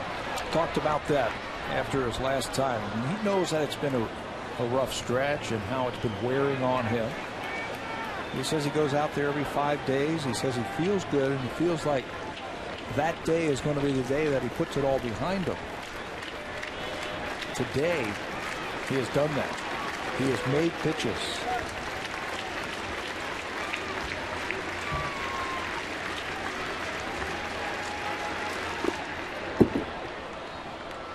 Swisher laid off that hard slider. It's 2-2. Morrow, after a early battle with a pitch count issue, has thrown 97 pitches. He's in pretty good shape with 2 outs in the 7th. Bruce Walton always targets 18 to 21 outs from his starters. That's the goal. Get your starter through the 7th. That's ideal. And then the bullpen can worry about the last 6 outs. Swisher couldn't check that time. And Celia will tag him out. That's the 7th strikeout of the afternoon for Brandon Morrow. Dominating the Yankees on just 3 hits.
Sharp by visiting the new Hit a Home Run with Sharp Facebook page. It's a great opportunities to win beautiful prizes from Sharp. Yankee bullpen has been very good in this series. New pitcher will be Scott Proctor, part of that 5-man bullpen effort yesterday. They had 5 relievers go an inning apiece, and they no-hit the Blue Jays for the final 5 innings of that game. Catcher J.P. Arancibia. Then back to the top of the order, Mike McCoy and Eric Thames. Blue Jays lead it 3-0.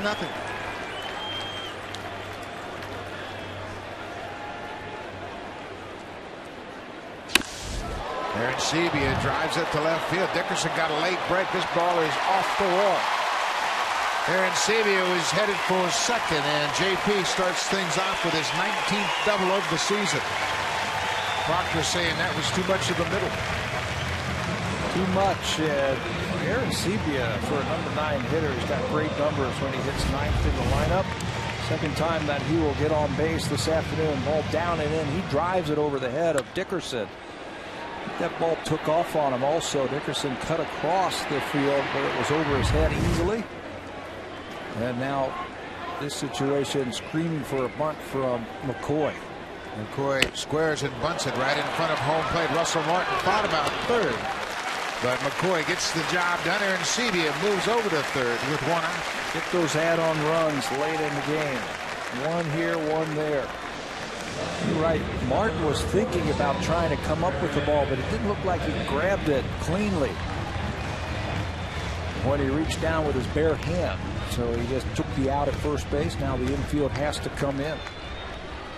Same approach right here for Eric Thames as his last at bat. I think big part of the diamond. He picked up a sac fly back in the 5th. Thames has to realize who's hitting behind him. Jose Bautista. And you've got to be patient and selective and get a strike to hit. That's the most important thing, is get a strike. Like, that wasn't a strike. It was up and in, and not a good idea. And he knows it too. You see him kind of shake his head like, instead of hitting 2-0, now I'm hitting 1-1. It's a great opportunity for a young hitter to drive in a run. Infield is drawn in. That's the pitch you wanted right there. That strike fastball. Now it's all about battling Scott Proctor. Proctor can cut his fastball a little bit. He might stay right in on the hands of Thames so he can't extend through the ball. Try and keep the ball in the infield. Try and jam him a little bit.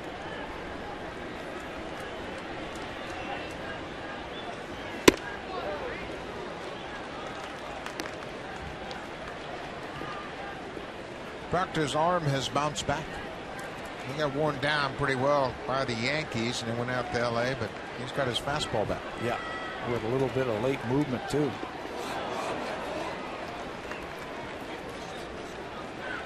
So now with a full count and 1 out, Jose Bautista is on deck. You can't sell out totally that you're going to get a fastball, but you got to have a pretty good idea you're going to get a pitch to hit. With that in mind, Russell Martin delivers his thoughts to Scott Proctor. Yeah, I'm sure they're going to try and, again, stay inside and just try and jam him so he can't extend through the baseball. 3-2, 1 out. Arancibia at third.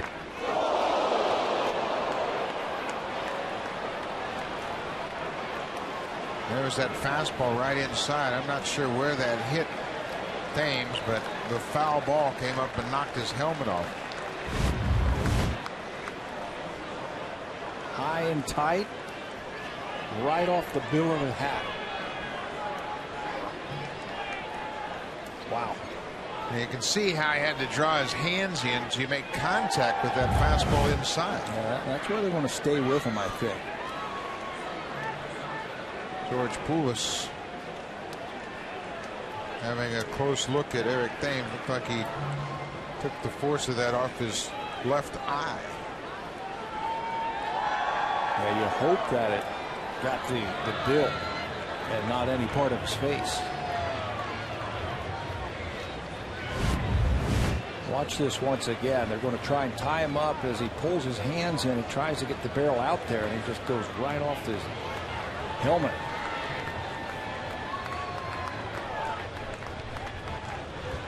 You see his reaction is almost disbelief, like, how in the world did I do that? And he's going to be taken out of this game. Proctor did what he wanted. He threw the ball inside and got Thames to chase it. Hopefully Eric will be okay. If you're going to pick somebody to hit, pick somebody who can make contact. He's only got one shot right here. Looks like David Cooper is putting his batting gloves on. Now he's got his helmet on. Appears that he is going to be the pinch hitter for Thames. He's going to inherit that 3 and 2 counts. Same approach that Eric Thames had.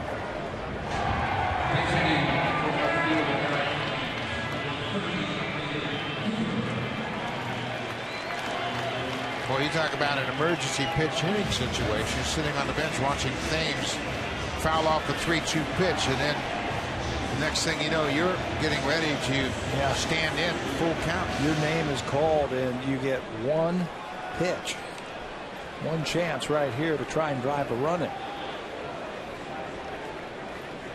Got to figure that they're going to try and do the same thing, stay hard in. 3-2, 1 out. Cooper walks. Bautista will come to the plate with runners at the corners. It's Canada's best-selling car 13 years in a row. Honda, the official vehicle of the Toronto Blue Jays. So you talk about a short afternoon. David Cooper walks to the plate, takes one pitch, and now he's been lifted for the pinch runner, Dwayne Wise.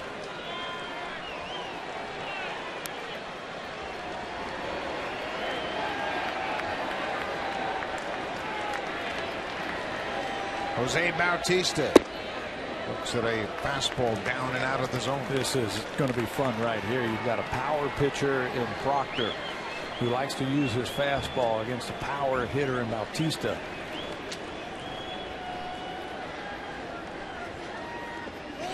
Breaking ball bounced in the dirt. Wise will move up. And Sabian had to hold at third. Joe Girardi walked Bautista with a man at first and third. Now he's got a base open. You would anticipate he's going to walk him again. Jose has already taken off his elbow pad. Maybe he looked over in that dugout, and he saw that Girardi is going to go ahead and walk him. He took his elbow pad off while they were retrieving that baseball and throwing it to the on-deck circle.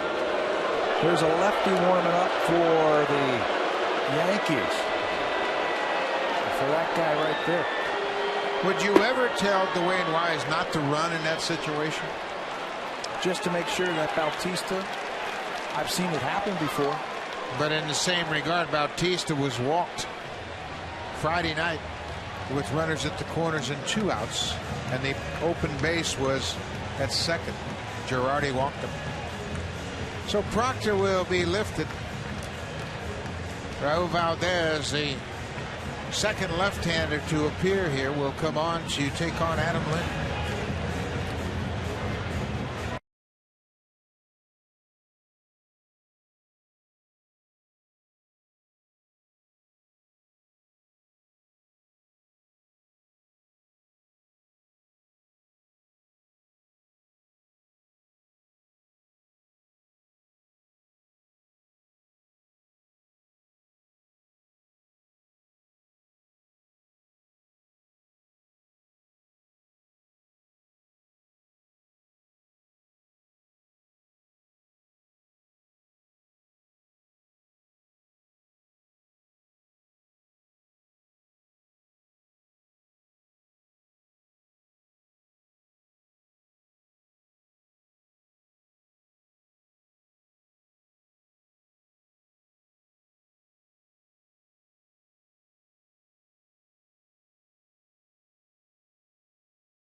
the Yankees. He was called from Double-A Trenton on the 1st of September. There are his numbers with the Cardinals. Just 7 games for Valdez with the Cardinals. Left-hander in the ball game now with the left-handed hitting Adam Lind at the plate. The bases are loaded for a second time here this afternoon, and we're only a grand slam away from awarding a 70-inch Sharp Aquos Quattron TV. To enter, visit Hit a Home Run with Sharp.ca.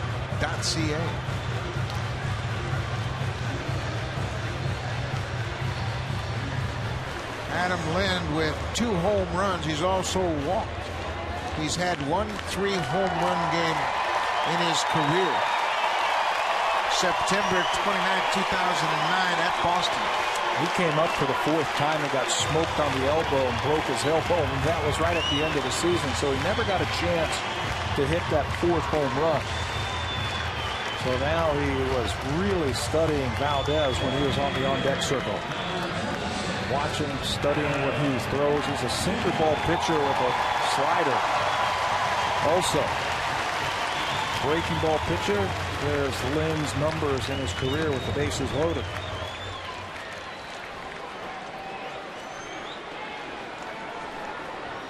Lind faced Laffey his last time up, the left-hander. Walked Adam with 2 outs.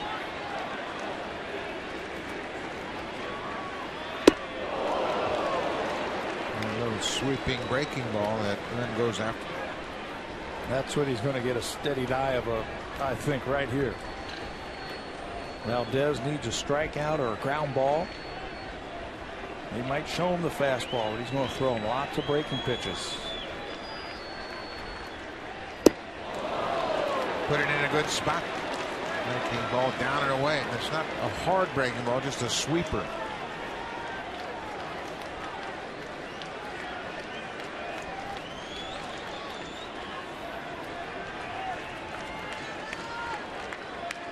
Chance for the Blue Jays to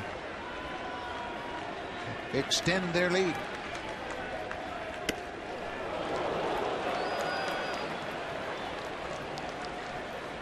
Good job by Russell Martin. That ball was headed for the backstop. Anticipating that ball away, and he uncorks it up. Martin goes up and saves him a run.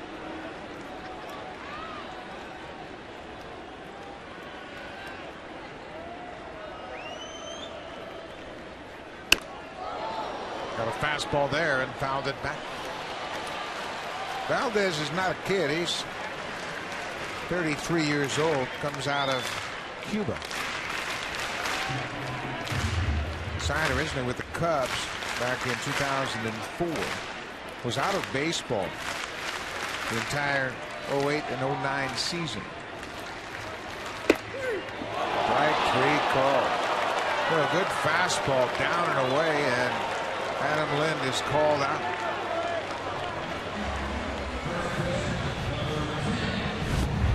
Like he crossed him up and threw him a fastball. Lind thinks it's outside. Gives up on it. You can see from the overhead. I mean, it's off the plate, but too close to take. Yeah, that's a tough pitch to take with 2 strikes, but at the same time, Lind facing Valdez for the first time. Valdez, I think Lind was thinking another breaking ball, but he's called out on that fastball strike. Valdez will stay in and face the right-handed hitting Edwin Encarnacion.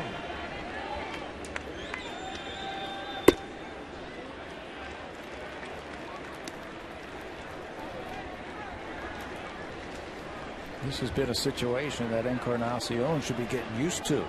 Coming up with the bases loaded. Last homestand against Boston, he unleashed a double to right center field to clear the bases. He's had a couple in this series too. He's hit with a lot of runners on. This time he's got Aaron Sevilla at third, Dwayne Wise at second, and Jose Bautista at first. Aaron Sevilla started it off with a leadoff double. 1 ball, 2 strikes. Big opportunity. Blue Jays stranded the bases loaded in the 5th. scored 1 run in the 5th and had a great chance, but Luis Ayala got Encarnacion to fly out to center to end the 5th inning.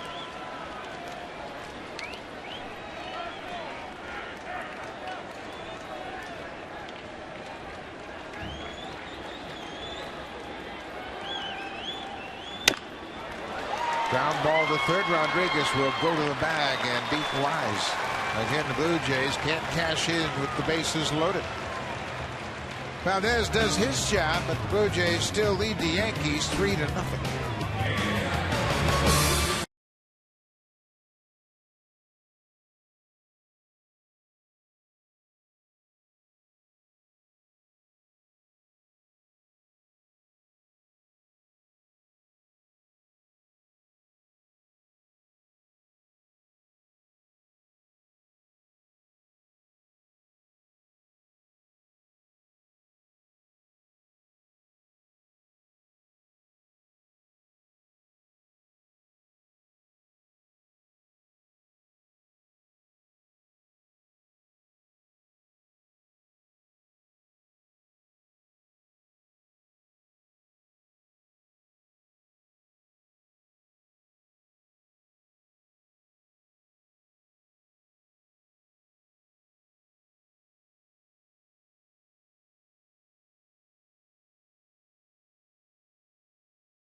From anywhere, online or on the go at RogersOnDemand.com. Eric Thames has shown marked improvement as an outfielder for the Blue Jays, and he's going to take away extra bases right here from Nunez. He gets a good jump on the ball, full head of steam and full extension, and then sprawls out on the warning track in left field. He's made a couple of nice catches the last 2 games that he has started. And Thames had to leave the ball game after fouling a pitch off of his helmet. Dwayne Wise took over for the pinch hitter David Cooper, and now Wise takes over defensively in left field. This copyrighted telecast is presented by authority of Rogers Blue Jays Baseball Partnership. It may not be reproduced or retransmitted in any form, and the accounts and descriptions of this game may not be disseminated without the express written consent of Rogers Blue Jays Baseball Partnership. Beautiful Sunday afternoon at Rogers Center. Brandon Morrow has been great here this afternoon, shutting out the Yankees on 3 hits through 7 innings. Ball is popped into center off the bat of Eric Chavez. 1 pitch, 1 out here in the 8th.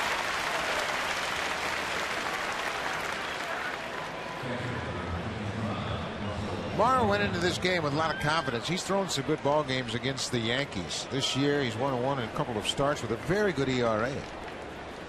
The Yankees are resting some players, but a couple of the key players that are out of the lineup never do well against Morrow anyway. Granderson and Derek Jeter, both of those have batting averages under 200. 2 pitches, 2 outs. That's a very good sign here in the 8th inning. Both of them under 200. Yankees hitting 171 as a team against Morrow and 3 career home starts here at Rogers Center. Derek Jeter 4 for 22 lifetime against Brandon Morrow. And Curtis Granderson 2 for 16. Casey Jansen standing by. That last pitch from Morrow was his 100th pitch. And now into the 8th inning. The last time that Brandon Morrow threw 8 innings in a ball game, you have to go all the way back to July the 9th at Cleveland. You knew that was going to be a strike. No way in the world that Dickerson was going to swing after the first 2 batters were retired on 2 pitches.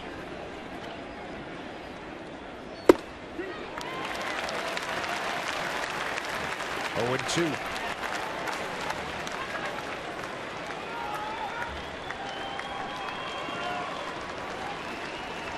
Got him last time with a high fastball. Went to the same spot. Dickerson fouled it off. Might be set up for that slider. Got 7 strikeouts this afternoon. His highest total since he had 8 on the 3rd of this month.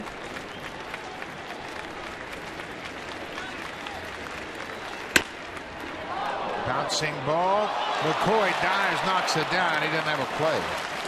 And Mike McCoy got to it, but he had no chance to throw out Dickerson.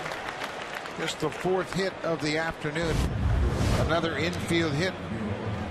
That's 3 infield hits this afternoon by the Yankees. Good effort by McCoy as he flags it down behind second base.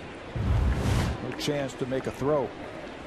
3 infield hits, and then that hit by Nunez to right field when he was promptly picked off.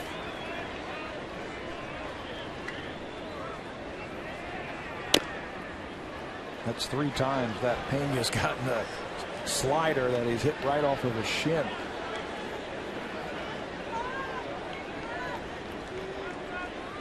That breaking ball right inside. He hits the top half of the baseball and beats it right down into his feet.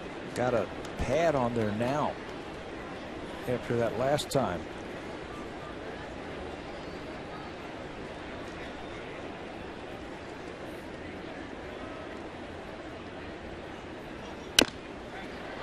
Goes in that breaking ball again.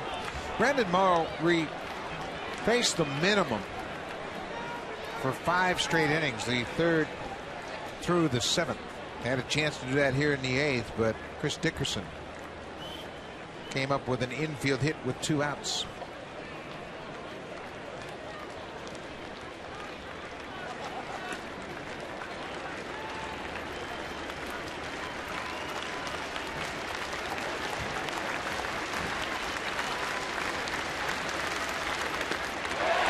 Come on and missed. Pena strikes out for a 2nd time this afternoon. Brandon Morrow, 8 strikeouts, 8 strong innings as he leads 3-0. Now it's time for a Jays Connected update. Here's Jamie Campbell, Greg Zahn in the Blackberry Broadcast Studio here at Rogers Center.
Homestand of the season is going to be wrapped up with a 4-game series against the Angels of Anaheim. Vernon Wells and Torrey Hunter will be back. It'll be a 4-game series, all night games, beginning at 7:07, starting on Monday, September 19th. Call the Blue Jays for tickets at 416-341-1234. Kelly Johnson hits one off the end of the bat. Nunez ranging to his right. One down here in the bottom of the 8th.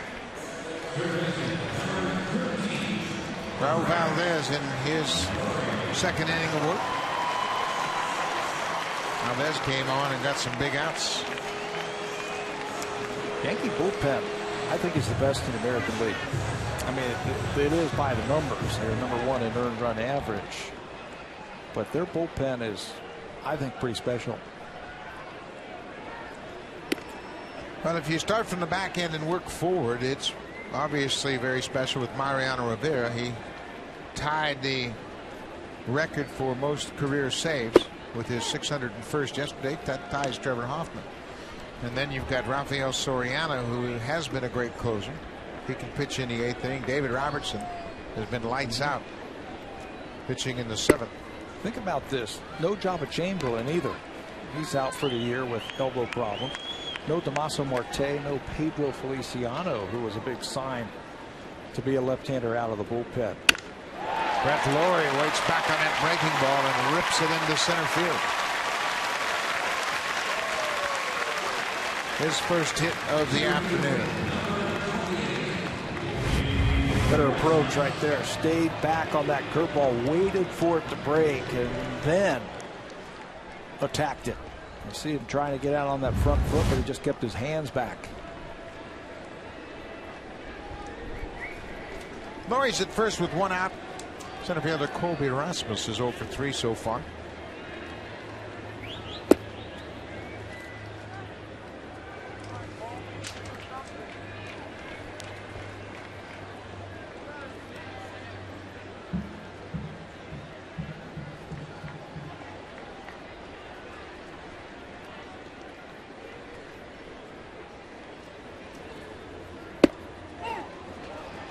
Ball on a strike.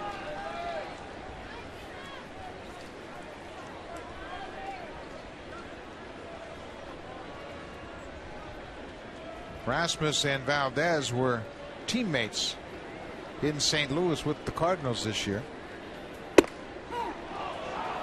Valdez made 7 relief appearances in the big leagues with the Cardinals. And Colby was out in center field, so I'm sure he got a good view of how his breaking ball works. When he'll throw them to left-handers.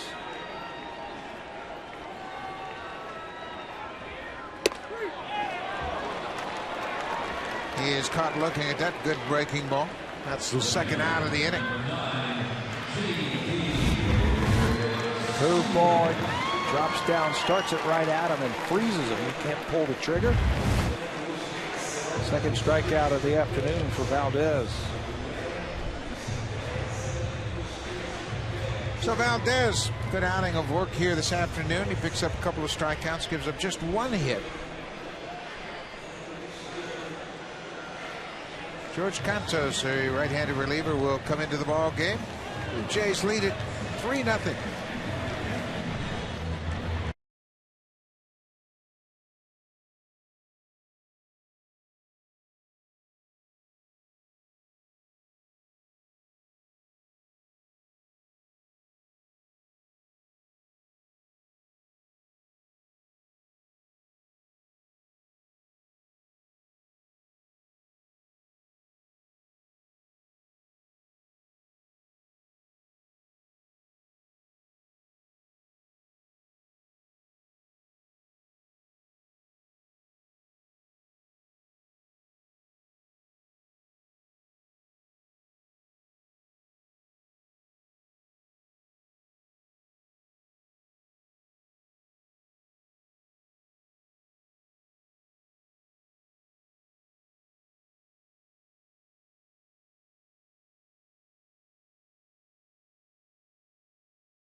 For your BlackBerry, iPad, or iPhone. Listen to live radio broadcasts and receive batter-by-batter information from every game.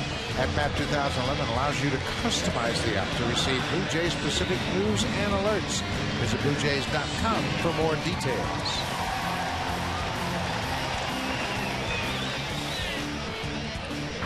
Fifth relief pitcher of the afternoon used by Joe Girardi is George Cantos. Cantos spent the whole season in AAA with the Grant Wilkes-Barre team. It's the minor league affiliate there for the Yankees. 262 earned run average, 40 appearances and 4 starts for him also. Brett Lawrie got a terrific jump at first base, but Russell Martin throws him out. That's the first time Brett Lawrie has been caught trying to steal, and Russell Martin enjoys throwing out his Canadian baseball pal through a strike. Frank Francisco comes on to try to close it out.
For the Yankees behind the plate, and he gets special pleasure out of throwing out the Canadian Brett Lawrie. You think? Watch him after he throws him and say, "How dare you try and steal on me?" He throws a strike to second base, and he's loving that.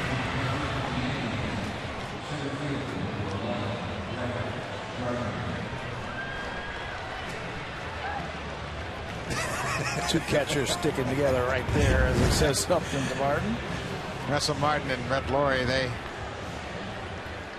know each other. Martin was robbed of an extra base hit on a great play by Brett Lawrie in New York when Lawrie speared a line drive. A little payback right now.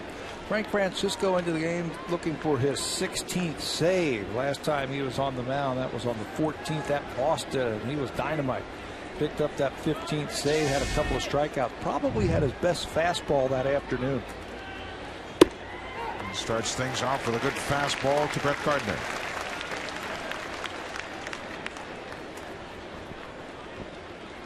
Brandon Morrow needed a great start, and he delivered today.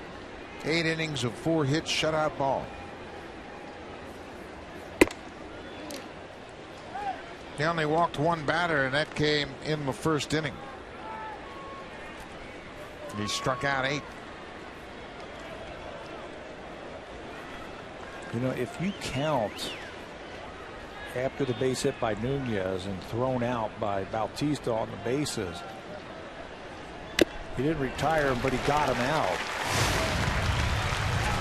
17 in a row at one time in the middle parts of the game by Morrow. There are his numbers. No earned runs, 8 innings. Again, his longest outing since he was at Cleveland. That was back on July the 9th when he threw 8 innings in that game. Morrow stymied the Yankees all afternoon. That Gardner throws the bat at the ball, breaks his bat, and fouls it off.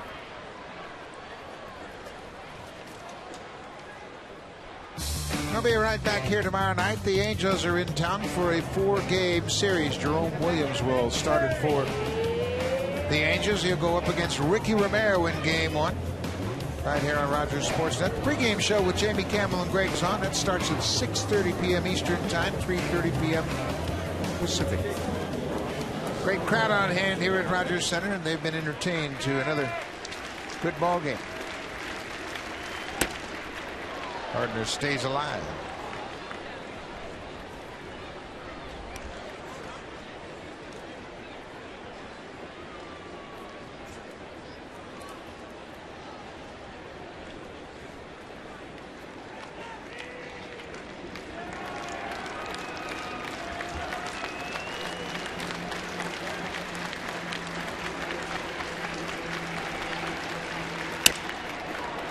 Gardner, a little soft line drive to shortstop. First out of the top of the ninth. Get that first out. And just so the Yankees don't have any thoughts of coming back, and that's something that they've done all season long. Yesterday, Yankees came back from 5 runs down, the 3rd time this year that they have had a comeback win, in which they have had a deficit of at least 5 runs. That's impressive.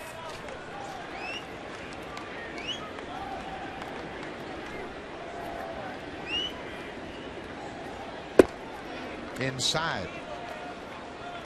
Blue Jays trying to build momentum and carry some confidence into the offseason. They will have closed out the season against Boston, winning 4 of 6, and have a chance to take 2 of 3 against the Yankees right here. That's the start. You got to beat the big boys. Yeah. Went into New York, and the Yankees swept them earlier this month. But since then, Blue Jays have been playing better baseball.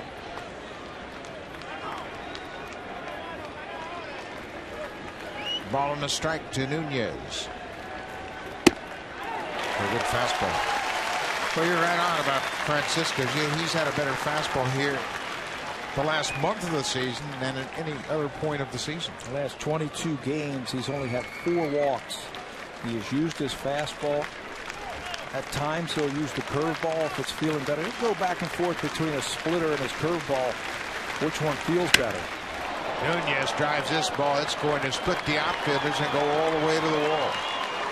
Nunez is going to stop at second base. A ringing double.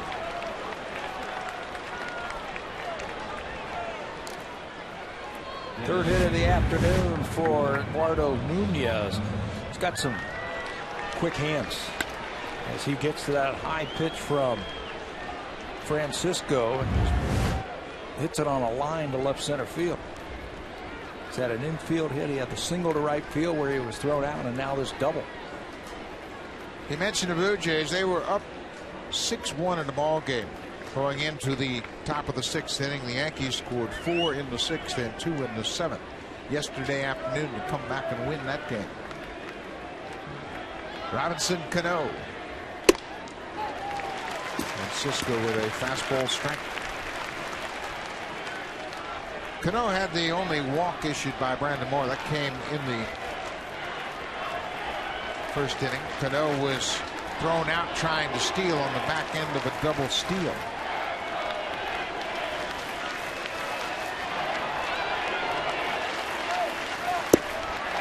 That was a good splitter. Cano was fooled. This is the guy you want right here. You don't want Rodriguez coming up representing the tying run. Alex Rodriguez has been quiet today. Francisco has thrown a lot of strikes since entering the game. 0-2 to Cano. And Sevilla wanted it up, and Francisco delivered.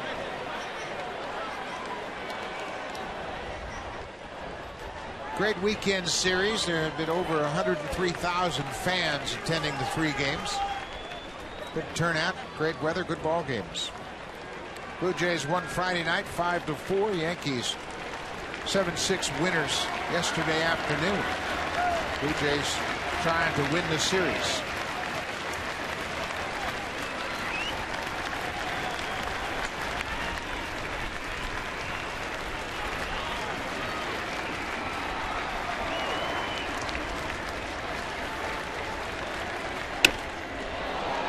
Pops it into center field. Rasmus, Bautista, they almost collide.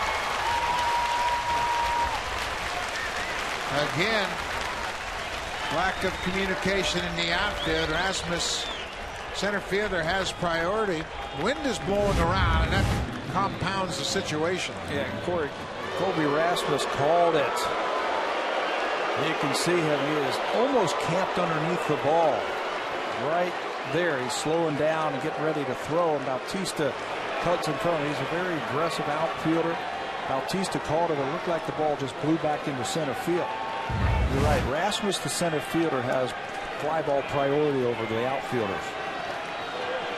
Corey Lamello has encouraged them to be more vocal all summer long. Yankees down to their final out. Alex Rodriguez late on a fastball. He's got a good one. Francisco been pumping fastballs in there.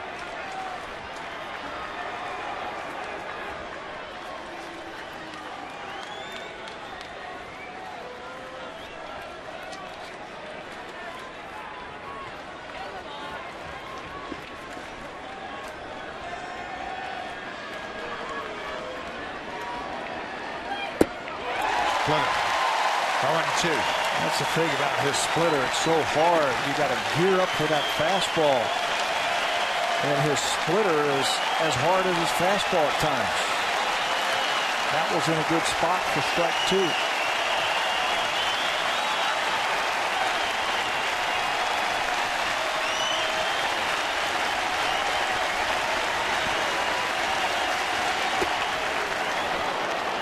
Pulled that fastball out of the zone away. Reached back for a little bit of something extra to get it by Rodriguez and came out of his delivery. I wonder if he's calling Arancibia out there to talk about what they want to do here so there's no sign stealing.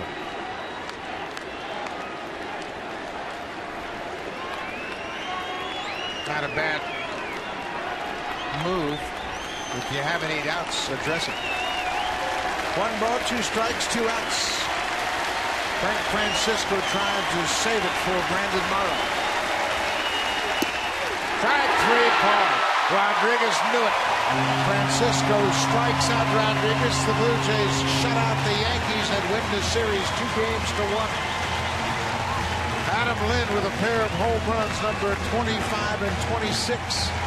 The Blue Jays off and running early. They only needed one of those the way Brandon Morrow was throwing this afternoon. He had command of his fastball. He used his breaking ball, his slider for strikeouts. We saw more changeups and curveballs this afternoon from Brandon Morrow. 8 very strong innings for the Blue Jays starter. Brandon Morrow improves to 10-11 on the season. His ERA drops under 5 at 4.98. Francisco picks up the save for Francisco, number 16. Blue Jays win this series. They go to 7-11 now. Jays connected update. Jamie Campbell and Greg Zahn standing by.